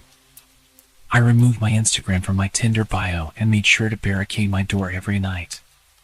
My social life was pretty much dead for the rest of the year, and I didn't sleep well at all. I used to be an avid Twitter user. It used to be my go-to app for wasting time, scrolling through tweets, and catching up on the latest memes. Over time, I had grown somewhat immune to the occasional creepy direct message. I had learned to ignore them, to just brush them off as part of the experience. One evening, I received a notification about a new follower. It was a name I didn't recognize, and the profile picture was a little blurry, but nothing immediately sent alarm bells ringing. I followed the account back as I usually would and immediately received a message. I decided to open it, even though I was sure it was spam. Inside the DM was a link to another Twitter profile, Secret Tweets. My curiosity got the better of me, and I clicked on the link. The profile was filled with a series of photos, each featuring different people seemingly caught off guard. Some were on public transportation, others on park benches, and a few even seemed to be in the privacy of their own homes. What made it weird was that none of these people appeared to be aware they were being photographed. As I continued scrolling through the account, expecting to find crude or inappropriate comments, I was met with an odd sight. The comments on the posts were not what I expected. The comments were all just numbers getting gradually higher and higher, stuff like 700, 750, 800, 1000. This was the same under every single post. People writing slightly larger numbers in reply to the last person. The oddest part of all was that every single account that commented appeared to be spam accounts. No profile pictures, no followers, they were just anonymous accounts with no profile set up. I decided to report the account and sent the link to my friend Becky. Still, I didn't give it too much thought, and I continued with my day, attending classes and getting lost in assignments. It wasn't until later, after school, that Becky finally replied to my message. Her response was a mix of shock and concern, urging me to report it to the police right away. Her reaction bewildered me, and I questioned why she was so alarmed. Her reply was chilling. "Why are you not worried about someone posting pictures of you on their Twitter?" I quickly returned to the profile, my heart racing. Amongst the unsettling images, I found photos of myself, pictures taken without my knowledge while I walked home from college. I remembered seeing a parked car that day, but I didn't think much of it at the time. My heart sank as I realized that the profile had images of me, just like the others, taken without my consent. The same trend was happening under the pictures of me. Faceless accounts writing numbers, 1300, 1400, 1800. I kept refreshing, watching the number replies come through, and that's when it all clicked. 2000, with a $sign next to it. My heart dropped and I refreshed again. The tweet was deleted and replaced with just the number 2000. They were bidding. They were offering payment, but for what? Fear gripped me as I comprehended the gravity of the situation. I reported the account to Twitter and contacted the police, providing every detail I could recall. With trembling hands, I locked myself in my room, talking to Becky over the phone, all while being home alone. Hours crawled by, and when I eventually refreshed the Twitter page, I was met with an unsettling message. "This page does not exist." My heart pounded in my chest. Becky confirmed the same result. To this day, I don't know if Twitter removed it or if the person behind the account deactivated it. The cryptic numbers in the comments remain a mystery. But one thing's for sure, it felt like a twisted setup, and I'm grateful not to know any more about what was happening with that Twitter page. A year ago, I used to post my entire life to Snapchat. It was my go-to app for sharing bits of my life with friends and family. But then something happened that made me reconsider my online presence. One day, out of the blue, I received a friend request from an unfamiliar username. I didn't think much of it at the time and accepted the request without a second thought. It was just another random person, or so I assumed. Months passed, and I forgot about that peculiar friend request.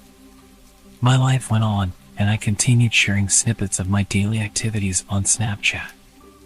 Little did I know that someone was watching very closely. It started innocently enough, with an unexpected snap. I opened it, thinking it was probably a friend sharing a funny meme or a cute pet photo. But as the image loaded, my heart skipped a beat. It was an eerie, edited version of an old Snapchat story I had posted months ago. Floating love hearts surrounded the image, and the caption read, "Can't wait to see you." The chill running down my spine was hard to ignore. How did someone get access to my old stories? Who was behind this? Days turned into weeks, and more edited snaps kept arriving.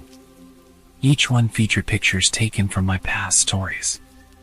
The captions became increasingly unsettling, referring to my personal life. "How was your McDonald's on Friday?" And another said, "I loved that movie you watched last night." The sense of being watched was inescapable. I felt exposed and vulnerable, as though a stranger had invaded my privacy. It wasn't long before I decided to check Snap Maps, the feature that lets you see the real-time locations of your friends. My heart raced as I zoomed in on the map. There it was, a bit too close for comfort, the location of this creep. He was nearby, and the thought sent shivers down my spine. I couldn't shake the feeling that this was no ordinary prank or trolling. It felt personal, like someone was playing mind games with me. Fear gripped me as I realized the mysterious friend was getting closer to my location. I knew I had to act fast. I began taking screenshots of the disturbing snaps for evidence. Then, I contacted the local authorities and reported the unsettling situation. The investigation that followed uncovered the identity of the creep. To my shock, it turned out to be someone I met at a party months ago. I'd been warned about how creepy and weird he was. He would just invite himself to parties and nobody wanted to be rude and kick him out, so we just tolerated him. To be fair, I had no issue with him and spoke with him a little bit throughout the night, but didn't see much of him. I guess being nice to the social outcast when everyone else kept him at arm's length was enough for him to become obsessed with me. They didn't end up charging him with anything, but they told him to leave me alone and explained to me that I could get a restraining order, but it seemed pointless.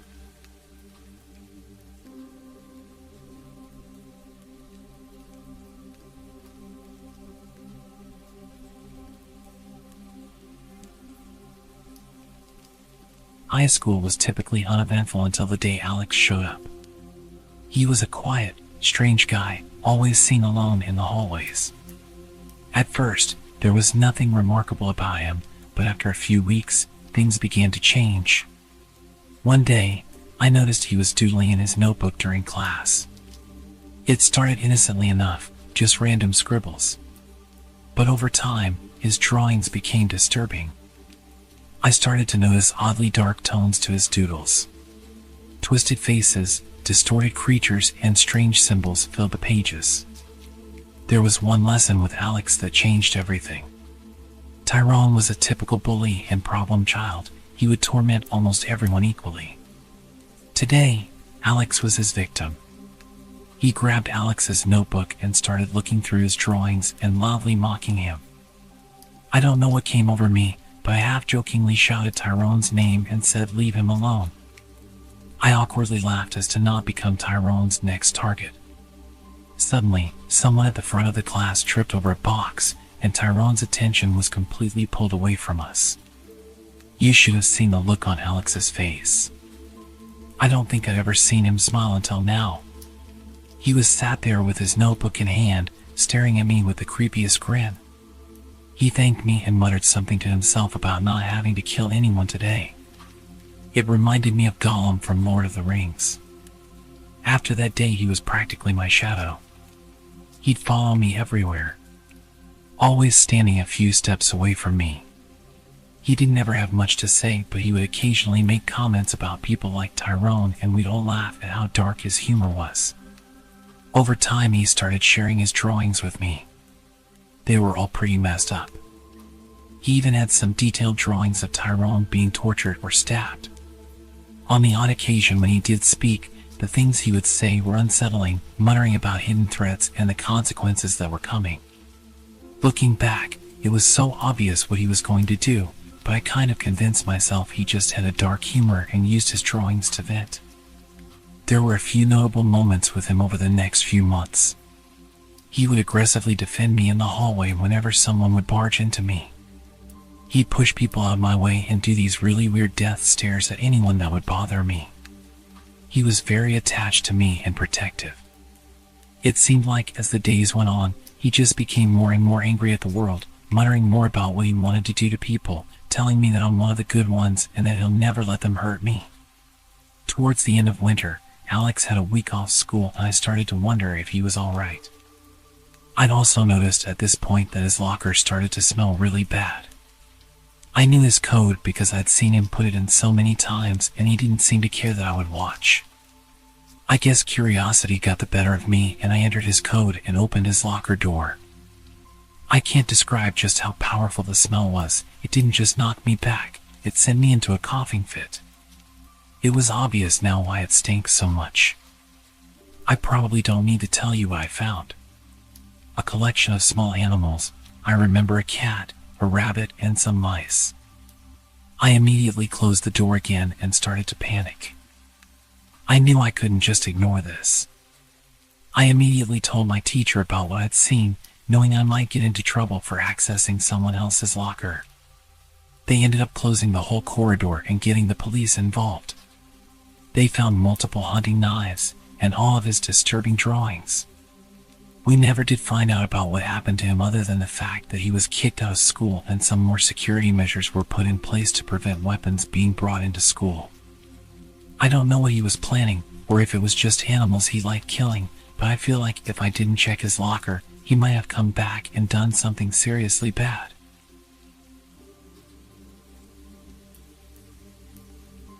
I remember the first day when we had this substitute teacher, Mr. Roberts.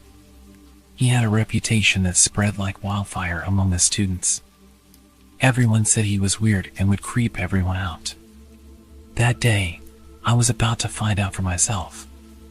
Mr. Roberts walked into our classroom, and right from the start, something felt off. He had this unnerving way of looking at each one of us, as if he was sizing us up. His eyes were piercing, like he was trying to see into our souls. As the lesson began, he spoke in a monotone voice that made it hard to stay awake. He covered a subject that should have been interesting but somehow managed to make it utterly boring. I glanced around the room, and my classmates had expressions of utter boredom or mild discomfort. What really creeped me out, though, were his mannerisms.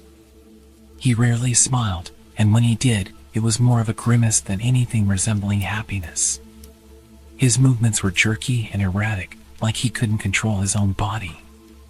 Towards the end of the lesson, some of my classmates decided to test the waters.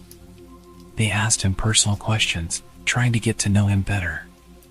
But his responses were strange.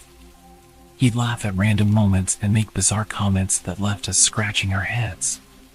Then came the incident that really got my guard up. One of my classmates, Alex, asked about his past teaching experiences. Mr. Roberts hesitated for a moment, his eyes darting around the room. Then, in a low, almost whispered voice, he said, "I've taught in many places, but they were all temporary." It was as if he was hinting at something darker, something he didn't want us to know. The room fell silent, and everyone felt the awkwardness. We had him twice in the same day, and the afternoon lesson was even more weird than the one in the morning. Mr. Roberts' behavior only grew more unsettling. He would suddenly stop talking mid-sentence and stare blankly at the back of the classroom, clearly lost in his thoughts. Then, without warning, he'd snap back to reality and continue as if nothing had happened. When the final bell rang, the whole class breathed a collective sigh of relief. We couldn't get out of that classroom fast enough.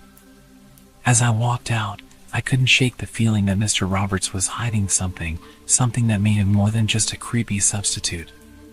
And I hoped I wouldn't have to see him again anytime soon. Our history teacher disappeared halfway through the year and Mr. Roberts took over our class. We'd see him twice a week. Whenever I was in his classes, I would do my best to just focus on my studies. The rest of the school year passed without any serious incidents, just the regular blank staring and growing rumors about how weird he was. Towards the end of the year, after we'd all kinda gotten used to his demeanor, Mr. Roberts crossed a line that couldn't be ignored. During a history lesson, he made a bizarre and inappropriate comment about one of the female students. It was so disturbing that the student immediately reported it to the school authorities. The school administration acted swiftly, launching an investigation into Mr. Roberts' past. It didn't take long for them to uncover a disturbing criminal history. He had been involved in a series of troubling incidents at his previous schools, including allegations of inappropriate behavior and comments. The revelation sent shockwaves through our school, and parents demanded answers. How had the school hired someone with such a dark past? The school board faced intense scrutiny, and many called for a complete overhaul of the hiring process. Mr. Roberts was immediately suspended pending the outcome of the investigation. As more details emerged about his past, it became clear that he should never have been allowed near children. The school took responsibility for its failure to properly vet him and promised to implement stricter hiring practices in the future. While Mr. Roberts was never seen at the school again, the unsettling feeling that had hung over our classroom didn't dissipate easily. The incident served as a chilling reminder of how important it was to remain vigilant and speak up when something didn't seem right. It's weird because people who had his lessons actually improved their grades. He wasn't a bad teacher, just a bad person.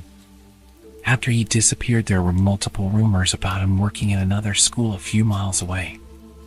I always wonder what happened with him.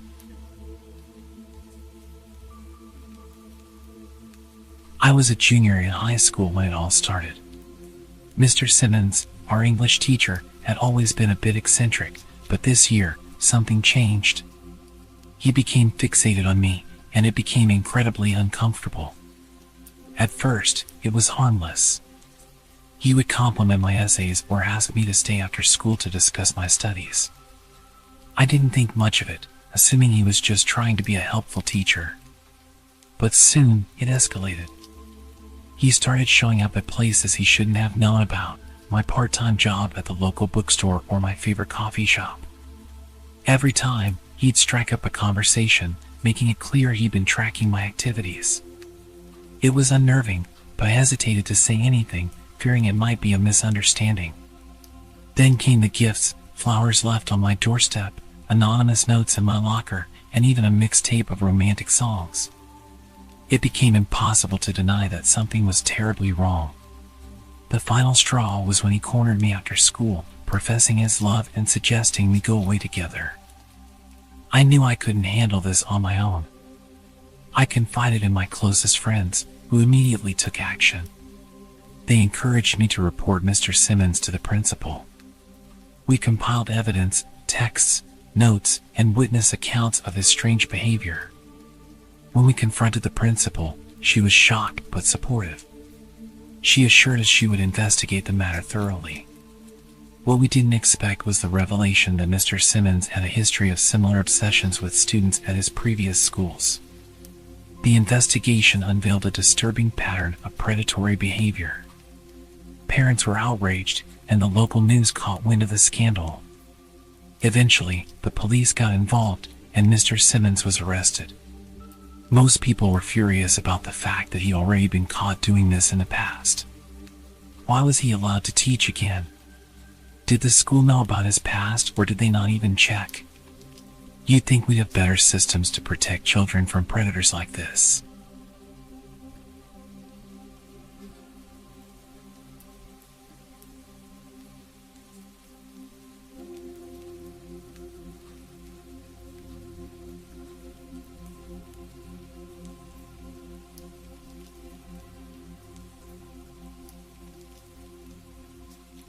It all started on a sunny day in college.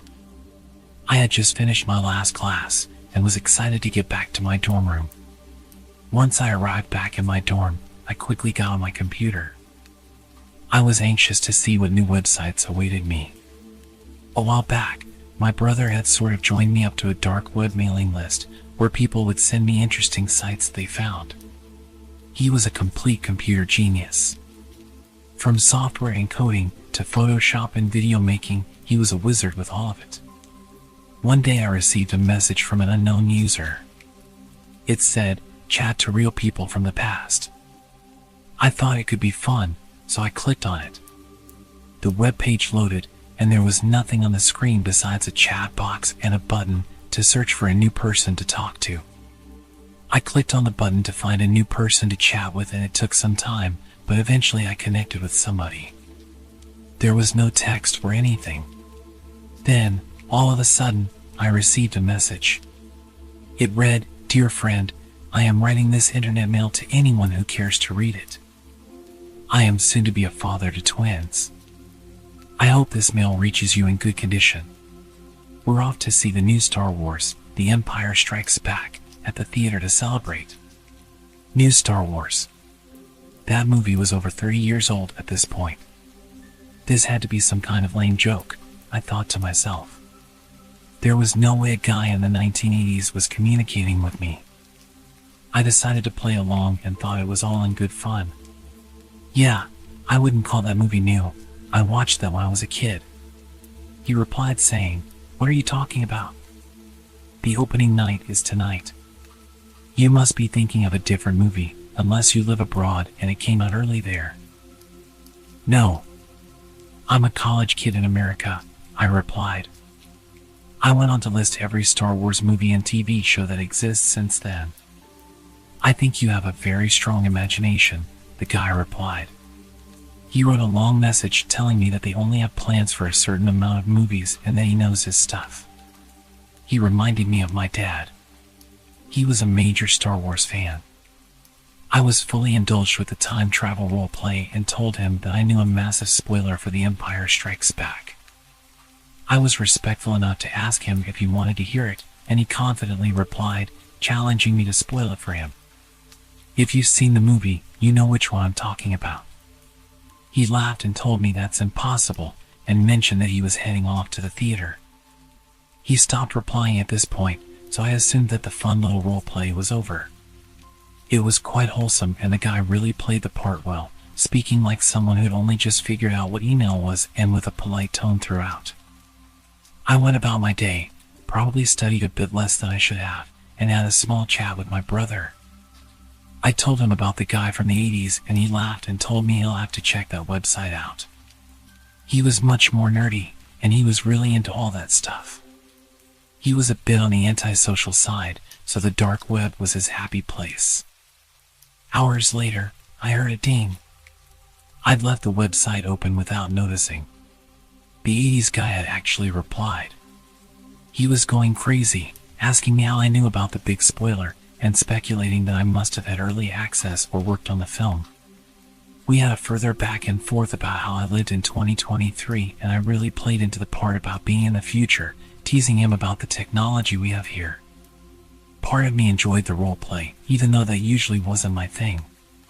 He asked for my name, but I was smart enough not to give someone on the dark web any details about myself. So I asked what he was called, and I felt my stomach twist when he told me. Alfie Rogers. This was suddenly not a very fun conversation. That was my dad's name. This person obviously had information on me.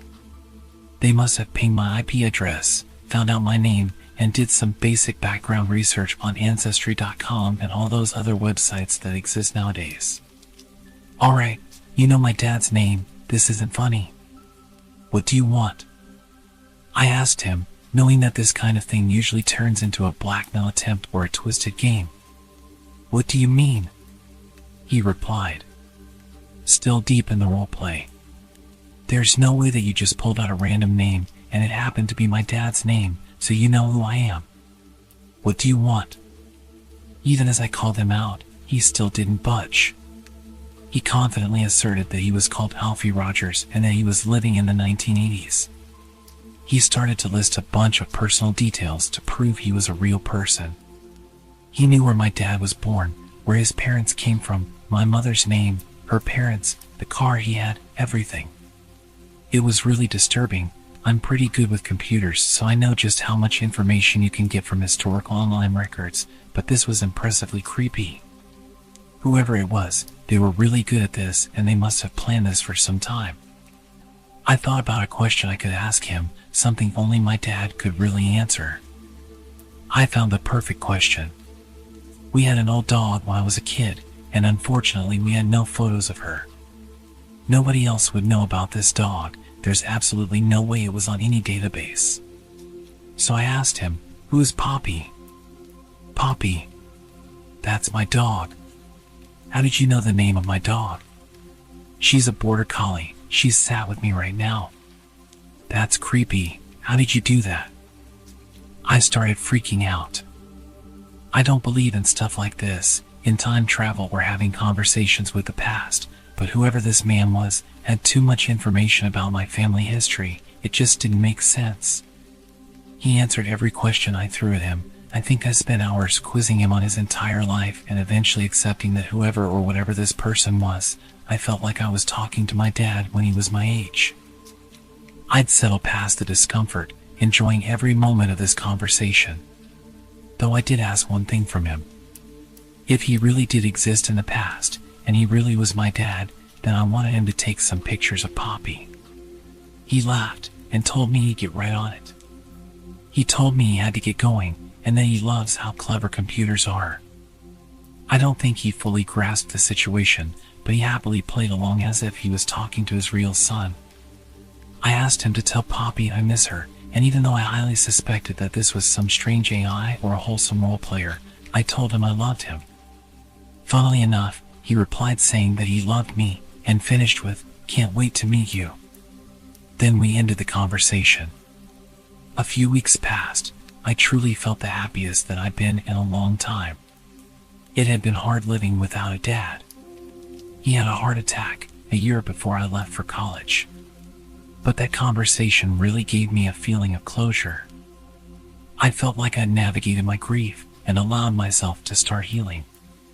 I'd occasionally check back on that website but never saw anything from him. I suppose it was a one-off thing. Over the next few months I started to think about that conversation less and really started to live my life again. It was Christmas time and I went back home to visit family. It was the second Christmas without him, and the lack of his presence was still heavily evident, but we enjoyed the holiday and I enjoyed seeing my mom and my brother. On the last night before I returned to college, my mom remembered that she had something for me. She brought me an old VHS. It was Star Wars, Empire Strikes Back. I knew what a VHS was, but they'd been extinct for about 20 years, so I wasn't sure why she was giving it to me. "Open it," she said. I pried open the clunky case and looked inside. Well, shit. There was a whole collection of photos of Poppy, dozens of them. Posing with the whole family, including me and my brother when we were just babies. There were some photos of my dad posing with the dog too. It was surreal, and I was too emotional to think about how these had come to be. There was a note attached. "For my brilliant children, may the force be with you." He was always a bit of a dork. My mom said to me, "I thought we didn't have any photos of Poppy. I don't even remember your dad taking these." A glimpse of happiness and nostalgia was noticeable in her voice. "But your brother found them a few weeks ago." I gave her a big hug and went to find my brother. I told him how great it was that he found them and started to look through them. I told him all about the website and the man from the past who claimed to be my dad, and that we even had a conversation about him taking photos of the dog. He was happy to listen and go through the photos with me, but he was his usual quiet self and didn't have much to say other than a few positive comments on the photos. He hadn't been the same since he passed. But it was nice to see him with a smile for the first time in a while. So that's my story about my time-traveling conversation with my dad. Sometimes it completely freaks me out, and I stay up all night thinking about it. Other times, I just feel comfortable knowing that something beyond my comprehension happened to me. Whether it was an incredibly talented hacker or a crazy AI, I don't know. But I tend to avoid the dark web now. I think I got lucky with this encounter. It was only a matter of time before I met someone who would use that information for the wrong reasons.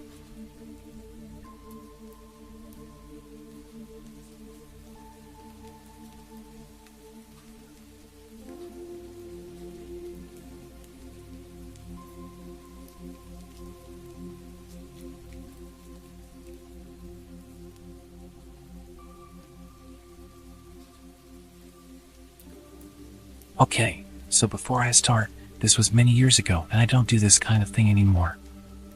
I was young and naive and I wanted to impress a girl I liked.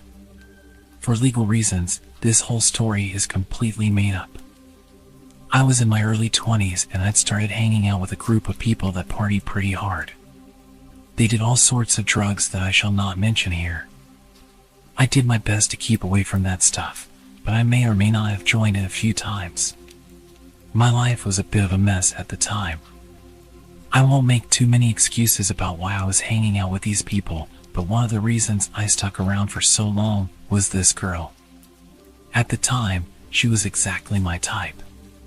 She had long hair and she was playful and flirty. She was pretty much my dream girl. We got chatting and I asked her to hang out sometime and she actually agreed. I couldn't believe it. A few days before she was supposed to come and chill, she messaged me asking if I had any of that good green stuff. I didn't smoke on my own, only in social situations that made it a necessity. But instead of saying this, I just lied and said of course I have some. Suddenly, I'm panicking, contacting everyone I know about getting some grass. Nobody could help, and I was desperate.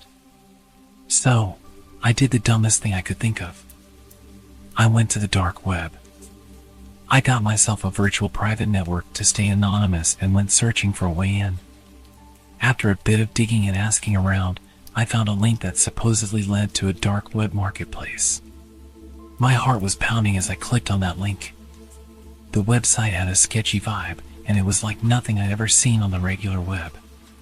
No flashy ads, no social media links, just a simple page with a list of products. I went through the listings until I found what I wanted. I messaged the seller and worked out the details. Paying for it wasn't as easy as clicking one button, like you can on Amazon. They wanted cryptocurrency, so I had to figure out how to get my hands on some. It was a bit of a headache and cost me $50 for something that should have cost about $20, but I managed to get it sorted. A few days later, a small package arrived. My heart was racing as I opened it. But instead of what I ordered, it was just some random junk. I had been scammed. Panic set in as I realized I was in way over my head. Soon after, I started getting threatening emails from an anonymous sender. They knew what I'd been up to and were demanding more money, or they'd expose my activities to the authorities. I was trapped in a twisted game of blackmail. Every knock on my door made me jump. I desperately tried to figure a way out of this mess. I was stuck in a dark web nightmare of my own making, and I couldn't see a way to escape it. Call me an idiot, because I really am, but I sent the anonymous blackmailers around $600 in total, about $100 every week. They just keep coming back and blackmailing me, and I kept paying until eventually I just said screw it and stopped sending them anything. I lived in complete fear for months afterwards, thinking that the FBI were going to break down my door and arrest me. Looking back, it was pretty ridiculous. Nobody cares about a guy buying a tiny amount of green stuff on the internet, but my head wasn't quite right. The worst part is that the girl I liked didn't even care. She came over and we had a great night and she didn't even ask about it. So, if there's a moral to the story, other than avoiding the dark web, I'd say don't do drugs just to impress someone. And don't send $600 to people blackmailing you over a misdemeanor.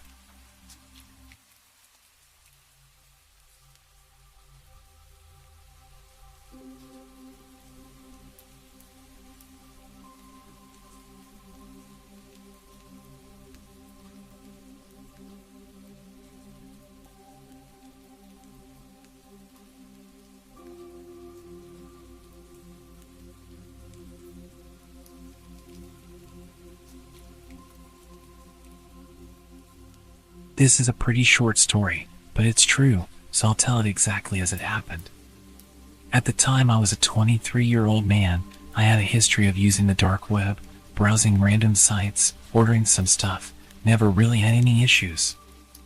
I will mention though, that I used literally no programs or filters to protect me. I just went in deep and assumed that my antivirus would protect me from any harm.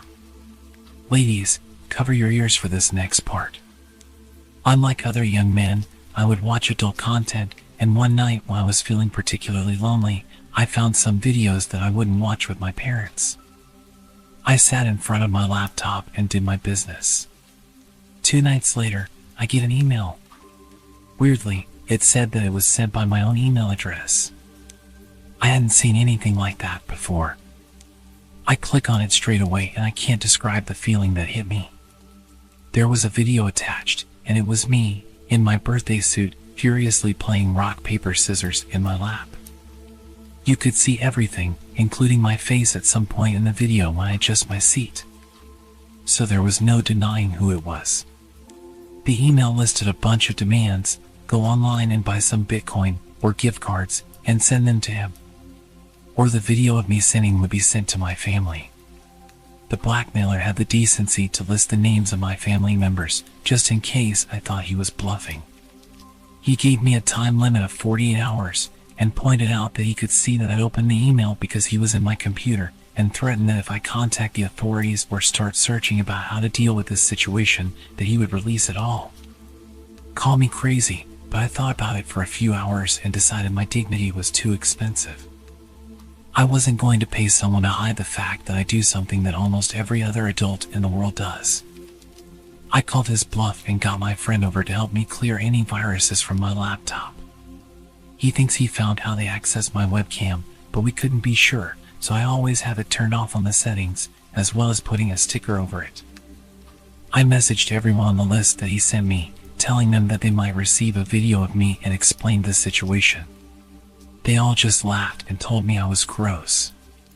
The blackmail guy never did send the video as far as I know. But I learned my lesson about taking online privacy a bit more seriously.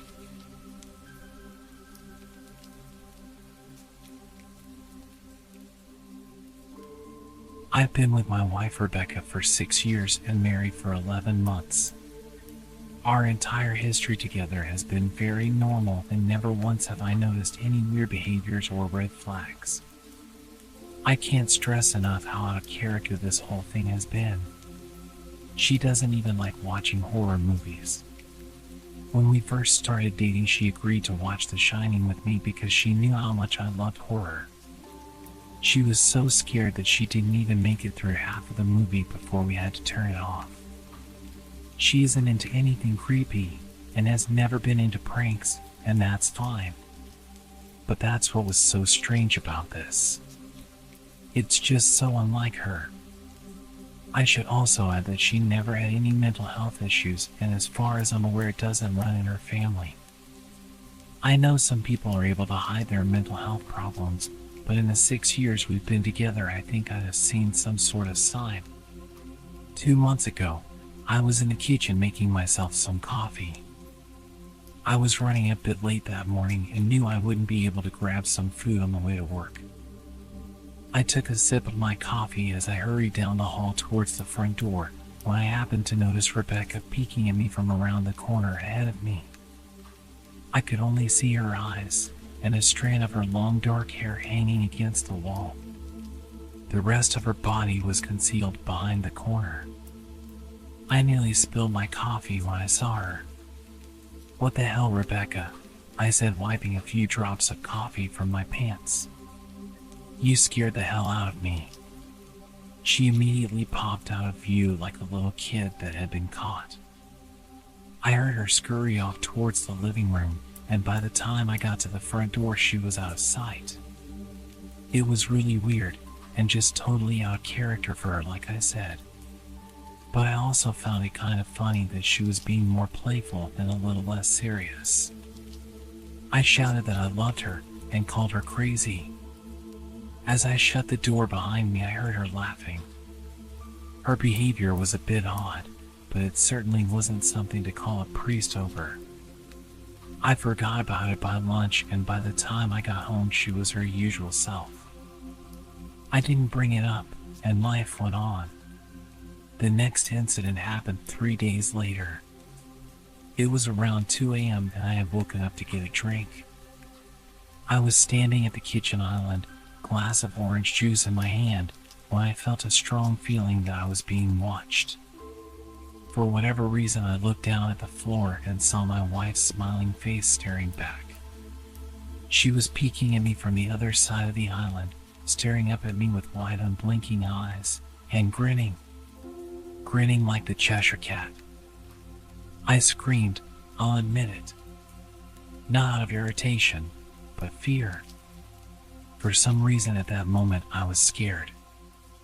At the sound of my scream, she scurried backwards out of my view, her hands and feet smacking the tile floor as she hurried out of the kitchen on all fours.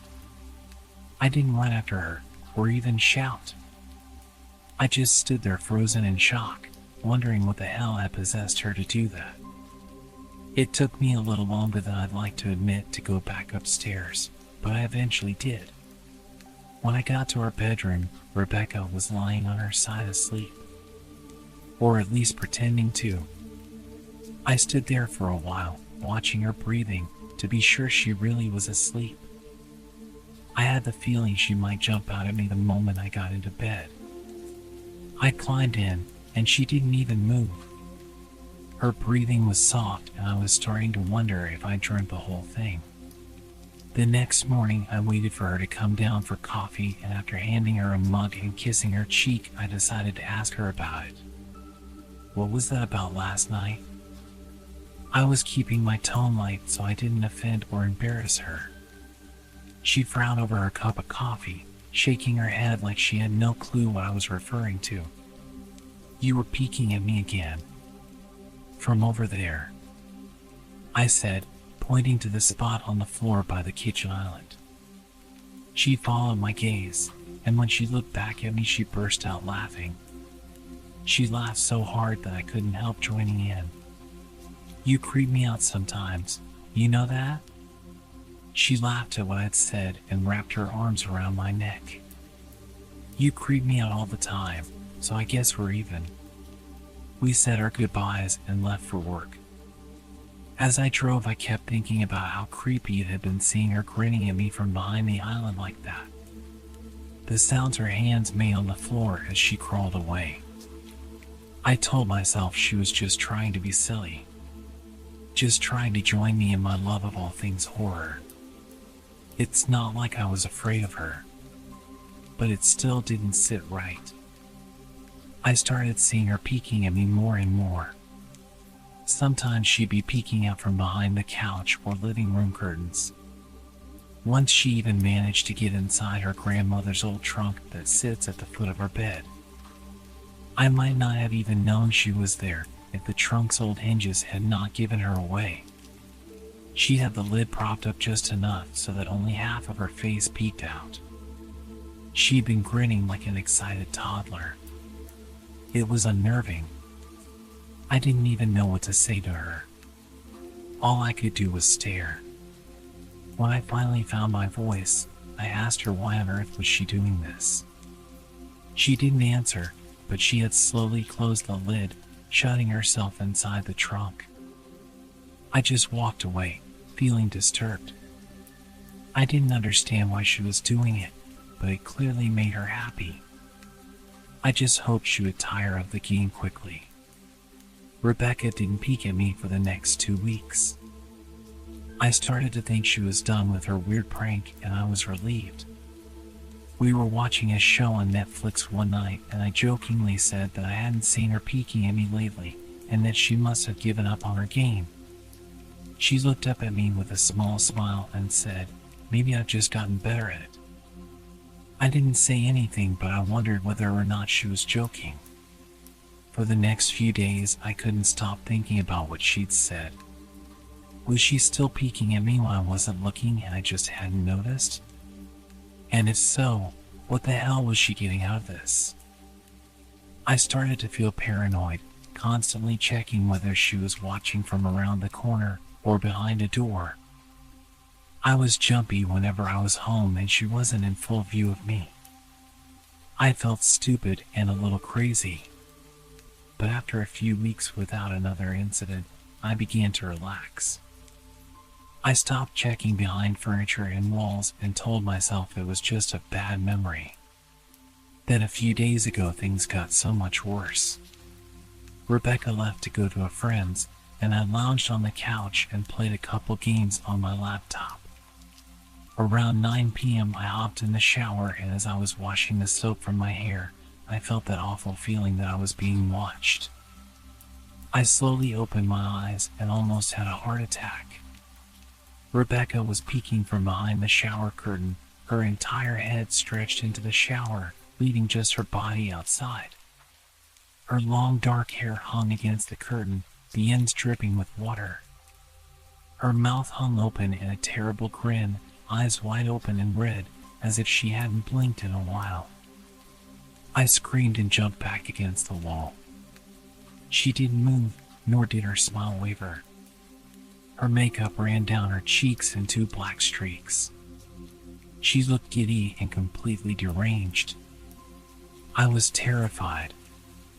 We stood like that for a few moments, neither of us saying a word. Finally, after what felt like forever, she slowly pulled her head back out of the shower, and I watched her blurry figure through the curtain as she moved backwards towards the bathroom door. A second later, the bathroom door slammed shut, hard enough to rattle the mirror.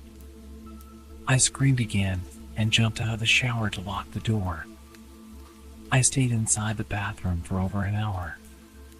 Maybe I overreacted, but joke or not, I wasn't going to put up with the craziness anymore. That's what I kept telling myself as I paced in my bathroom, stopping to listen at the door every few minutes. Suddenly I heard a muffled sound, and I pressed my ear against the bathroom door, straining to listen. I couldn't hear anything, but I envisioned Rebecca standing on the other side of the door, giggling at her joke. I felt a surge of anger. I was beyond annoyed at being made to feel scared in my own house and having to hide in the bathroom for an hour.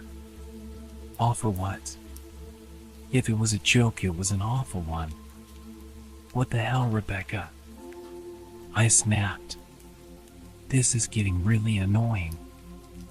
I waited for her to apologize or to call me a jerk. But instead, I heard a faint moan. So quiet, I wondered if I heard it at all. And then complete silence. Rebecca? I called out, not able to even hide the shakiness in my voice. I got no response. Just my own heavy breathing. I swear to God, just stop it. I yelled at her, pounding my fist on the door. I waited for her to cuss me out, something I would expect from me talking to her like that. I never screamed at her before. But there was nothing. Just the occasional drip from the shower head. I won't deny that I was scared.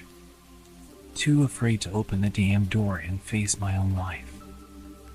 I waited another 30 minutes or so, which feels like a lifetime when you're scared.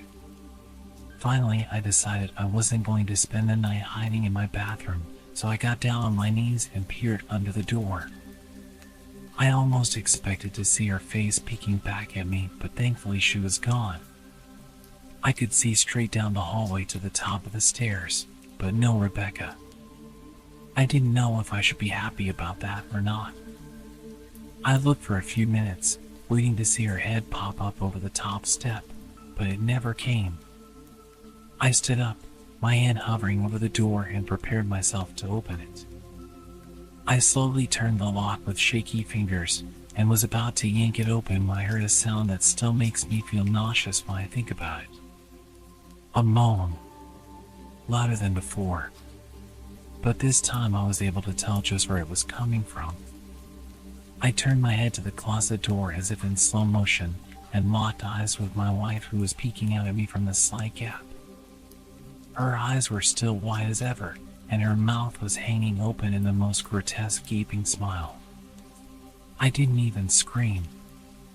I was too scared for even that. Her hands were clasped to her chest, body trembling with sheer delight, as if she could barely contain her excitement. A short raspy moan bubbled up from her throat, deep and raw, sending a shiver through my entire body. Somehow I found the ability to pull the bathroom door open and ran as fast as I could all the way down the steps, snagging my keys and phone from the table in the living room before running outside to my car. I could hear her shrill laughter behind me, but I didn't hear her getting closer. I didn't bother shutting the front door. I drove away from the house faster than I legally should have, shivering the entire time, either from fear or the cold. Maybe a little of both. I hadn't grabbed a coat or even a pair of shoes. I was still in my boxers and my hair was still damp. I drove straight to my brother Chris's house about 40 minutes away, ignoring any and every call and text I got. I didn't check my phone until I was safely parked in my brother's driveway. Rebecca had called 4 times and sent a flurry of texts, all wondering where I'd gone and why I left like that. I threw my phone at the dash. I was furious at her nonchalant attitude. My brother and his wife were surprised to see me show up, especially dressed in just a pair of boxers, but told me to stay as long as I needed. Chris lent me some clothes and asked me what happened. I told him we had a fight, but didn't get into the details. I didn't want him to think I was overreacting, leaving my wife over a prank, even if it was a strange one. I mean, hadn't I encouraged her for years to lighten up instead of being so serious all the time? I had wanted her to relax and loosen up, but this was definitely not what I had in mind. I tried to sleep on their sofa, but my brain wouldn't let me sleep. Every time I closed my eyes, I saw Rebecca's face staring at me from inside the closet. Knowing she'd been in there with me the entire time made my skin crawl.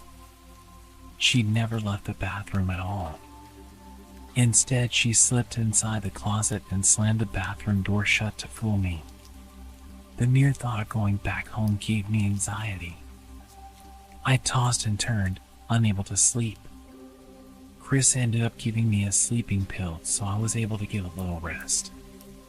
My sleep was filled with terrible dreams, all of which were Rebecca's smiling face. I woke up just as the sun started to rise. My whole body ached, and I felt drained. I knew I'd have to call her at some point, but I didn't know what to say to her. I wouldn't be going home unless she gave me her word she'd never do any more creepy stuff. I just wanted my wife back. Her normal, serious self never looked so good to me. I was contemplating calling her and telling her when that familiar feeling came back. I was being watched. I was staring at the ceiling, my heart in my throat. I didn't want to look away, but the longer I ignored the feeling, the worse it got. My eyes drifted away from the ceiling almost on their own. Her face was pressed up against the window beside the couch, staring down at me with that same gaping smile.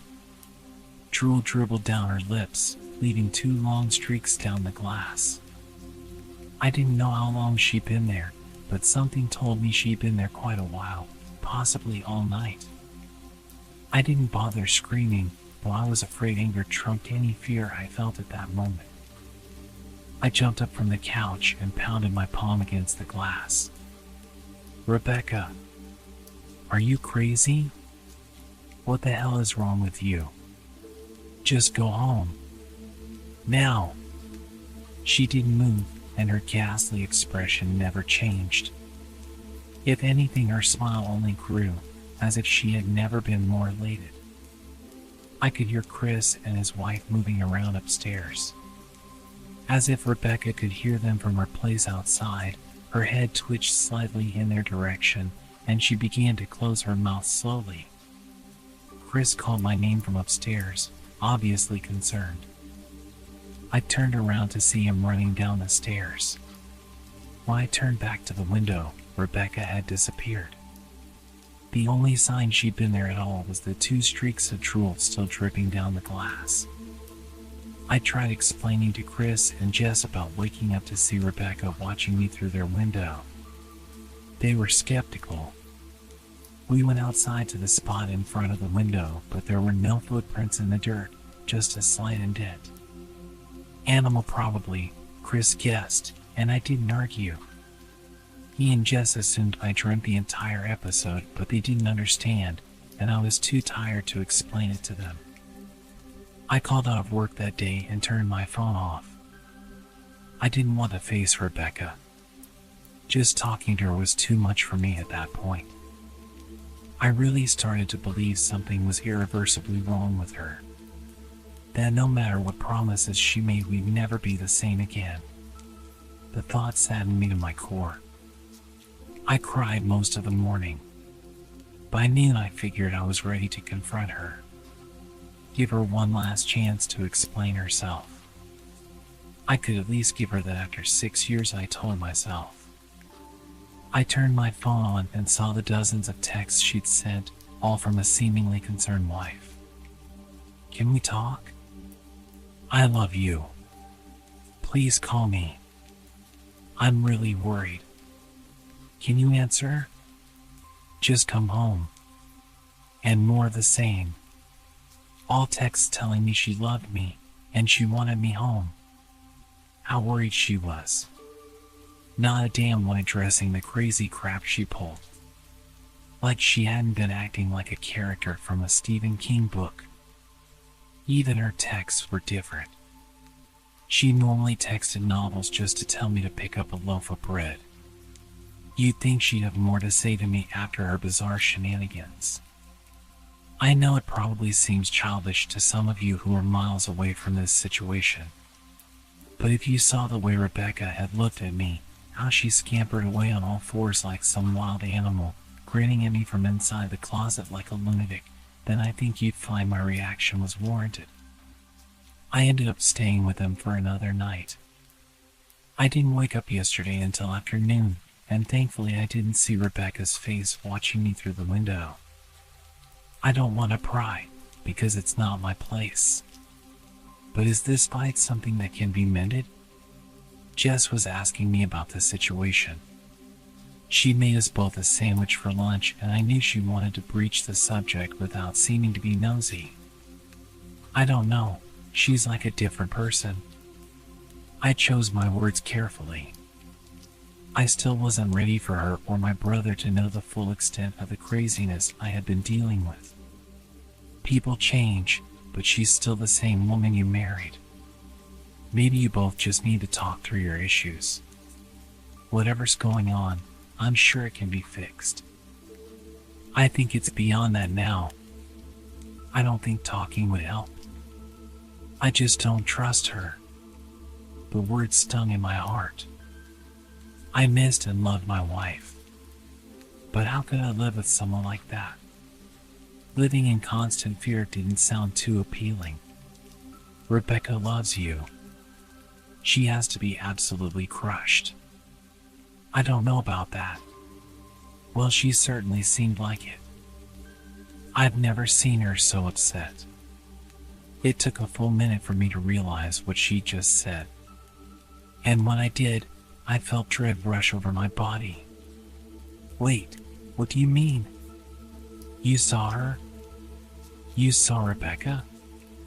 I asked with my mouth suddenly feeling very dry. Jess nodded casually as if that fact was a nightmare fuel. Maybe for her it wasn't, but for me it was. She stopped by this morning just after Chris left for work. I didn't see her car though. Maybe she took an Uber or something. What did she say? Did she come inside? Sweat started to break out on my forehead. I began looking around, examining corners as though a predator lurked behind them. No, she just asked if you were awake yet, and I said that you weren't. I asked if she wanted me to wake you, but she said no. Just said to let you sleep. That's all. She didn't say anything else? No, she looked awful though. Like she hadn't slept in days. I think you should call her. I got from the table and thanked Jess for lunch. I felt a little bit better at the knowledge that at least she hadn't come inside. Still, I needed to double check that the doors were locked. I sat for a while trying to figure out what to do next. I didn't want to go home, but I felt that I owed it to Rebecca to help her if I could. Hadn't I sworn an oath to love and honor her through sickness and in health? Clearly she was very sick. If she was sick, which I truly believed she was. I had to try and get her the help she needed. But I didn't even know where to start. I didn't want to call the police, and besides, what the hell was I going to tell them? That my wife was peeking at me? That she was being creepy? As bizarre as she'd been, she still hadn't committed any crime. Not yet anyway. The police would have probably said that I was overreacting. But this wasn't some prank. It felt wrong. Dangerous. Like something sinister lurked beneath her smile. I knew as her husband I was well within my rights to have her committed, but what if she simply acted normal in their presence? She'd obviously been able to fool Jess into thinking she was just a concerned wife. As long as the doctors didn't find her a danger to herself or others, they'd have no choice but to release her after 72 hours. I felt lost and overwhelmed. So I did what any husband in my position would do. I called her mother. I didn't want to, believe me. We were never on the best of terms. We never fought or anything like that. She just wasn't a very warm person and wasn't very easy to get along with. She hardly ever smiled, and when she did, only her lips would move into a thin-lipped smile, leaving her eyes as blank as before. She gave off this aura that felt like she was permanently on the offensive. I'd only met her twice, and both times were very short. I got the impression she didn't approve of me for her daughter. Rebecca always ushered us out quickly, as she didn't want me to feel uncomfortable, which I was grateful for. Being in her mother's company felt almost unbearable, like walking on glass. I was glad when we moved 3 states away so we didn't have to see her often. I was happy to avoid the woman, but I needed her help. I really didn't want to talk to her, but I had to talk to someone. She was the only person who might know Rebecca better than me. I took a deep breath and picked up the phone. Yes, she answered, already sounding irritated. Marianne, it's me, Ben. Do you have a minute to talk? I could hear her cluck her tongue in irritation. I'm in the middle of writing some checks, but if you insist, I suppose I can spare a moment. What is it that you want to discuss? It's about Rebecca. She's been acting strange. And I was wondering if you had any idea whether there was something. She interrupted me abruptly. It's a bit difficult to follow your rambling, Benjamin. What is it you want from me? I could almost see her standing there in her thin sweater and slacks, tapping her fingernails impatiently on the table. I wanted to know if you ever noticed any odd behavior, or possibly any mental health issues. There was a long, uncomfortable pause, maybe because she was just thinking, or something else. Finally, after a few seconds, she spoke. I'm not sure if this is one of your jokes, Benjamin, but if so, I don't find it very funny. Now I do have business to attend to, as I've said, so if you don't mind, I cut her off before she could get rid of me. Marianne, it's not a joke. I'm sincerely concerned about Rebecca's mental health. Her behavior has been very erratic lately. I'm very worried about her, and I figured as her mother you would be as well. The frustration was evident in my voice. If you're truly concerned, then I suggest you get the health professionals involved. I don't know what you expect of me. She snapped. I could tell she was seconds away from hanging up, and for some reason I was desperate not to let her. I had the feeling that she knew a lot more than she was letting on. Please. If not for me, do it for Rebecca. I heard a faint shaky intake of breath, as if she were trying to hold her steely persona together, but failing. Marianne? Benjamin, I don't know what to tell you. My only advice would be to seek professional help. Do not call here again. I tried to call out to her, but she hung up. I tried to wrap my head around the call and her refusal to help me. Even if she didn't like me, why wouldn't she want to help her own daughter? I couldn't understand that. I tried to replay the conversation, desperate to find something I missed. I almost gave up until I remembered her last words to me. Seek professional help. She'd said those words with a bit of urgency. I could have just been grasping at straws, but no, I was sure her voice had changed ever so slightly when she'd said that. As if those words were very important. What had she meant? I assumed she'd been referring to medical professionals, but maybe she was referring to someone else. Someone that for some reason, she didn't feel comfortable saying directly. Or maybe I was just desperate.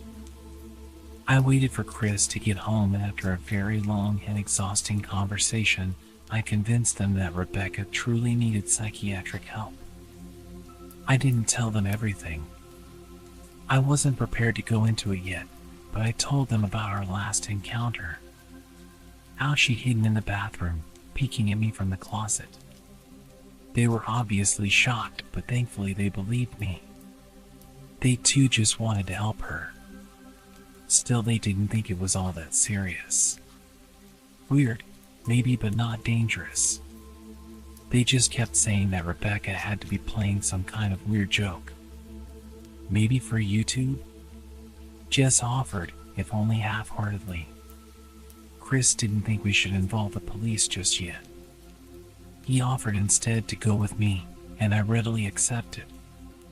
He reasoned that calmly talking to her, trying to coax her into going willingly, was the best recourse. I agreed to do it his way. At least I wouldn't be going into that house alone. We drove over this morning, just after breakfast. There was no way I was going at night. When we pulled into the driveway, my stomach began doing somersaults. Her car wasn't there, but I still didn't let my guard down. The front door was ajar, and for a split second I thought we'd see her eyes staring through the gap. I was shaking and starting to sweat. Chris, however, was fine.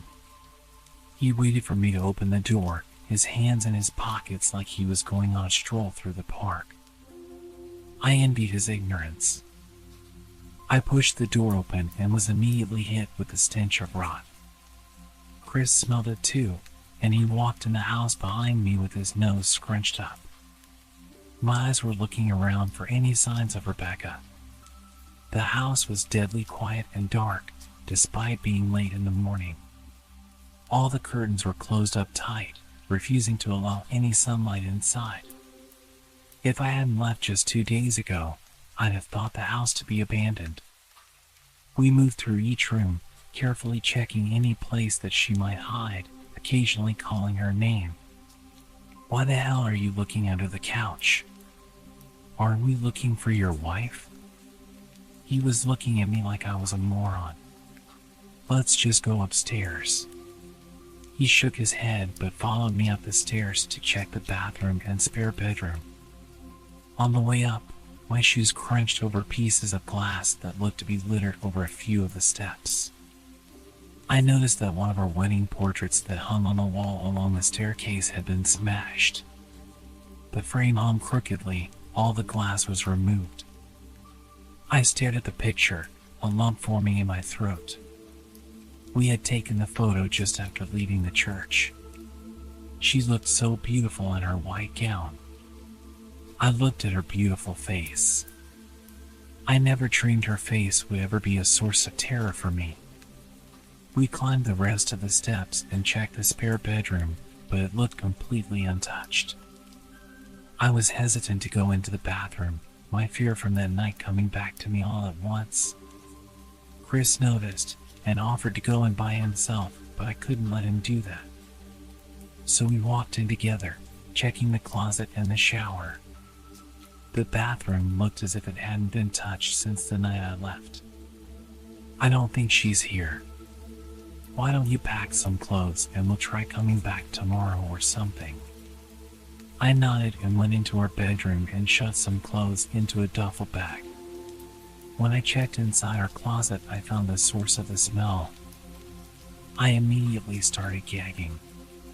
Chris took one look and lost all color in his face. He had to go stand by the stairs to get away from the sight and smell. I gazed down in shock at what lay inside my bedroom closet. Soaking into the rug were at least a dozen eyeballs, all carefully laid out in pairs. Some were as large as a coin, while others were as tiny as a marble. I stared down at the eyes she collected from small animals, and I wondered how she'd gotten them.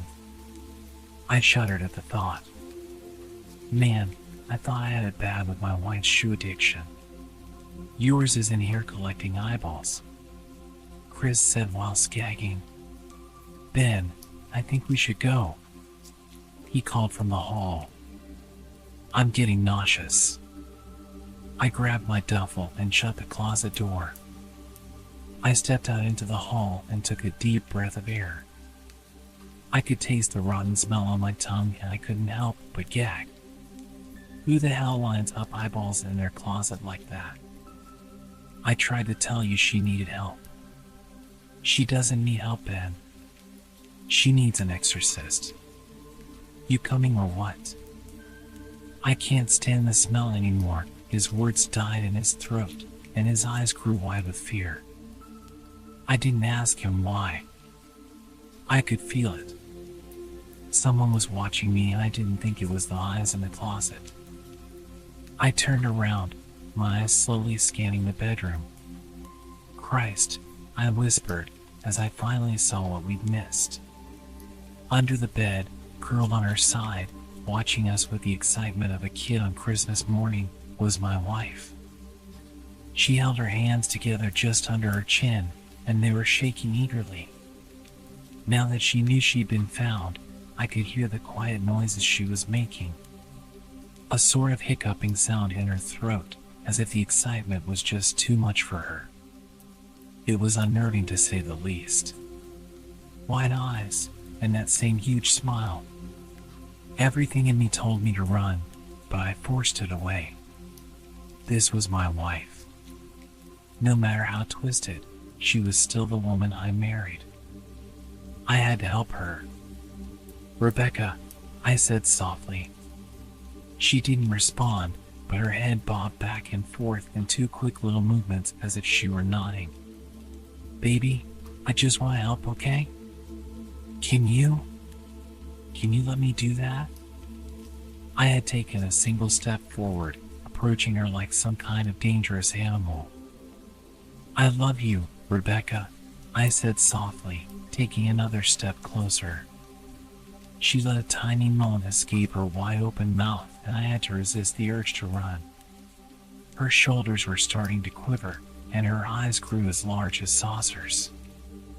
I crouched down so I could see her better, and immediately saw the blood. Her hands were covered in it. They trembled more the closer I got, as if she was barely able to contain herself. Rebecca, are you hurt? You're bleeding. She bobbed her head again, her bloody fingers moving up and down as if playing an invisible piano. They occasionally grazed her chin, leaving smears of blood on her skin. I wanted to recoil in disgust. The smell that was coming off of her was revolting. I could feel the vomit trying to climb up my throat. Her lips were dry and stretched thin, blood seeping between the cracks. I knew she wouldn't come on her own, but I didn't want to leave her in the state she was in. I scooted closer and reached out to her. The excited hiccuping sounds got louder and her hands shook, fingers flexing. It was then that I could see the blood oozing from in between her fingers. Oh my God, you're bleeding. Instinctively, I reached out to take her hand, but before I could even touch her, her hand sprang out towards me. A sharp pain shot through my arm, and I fell back on my ass. My arm burned, and I could see the blood dripping down onto the carpet. I looked back at her in shock and saw her grinning madly, her fingers clutching a large shard of glass. You all right in there? Chris asked from behind me. I turned my head slightly and nodded to him, cradling my arm.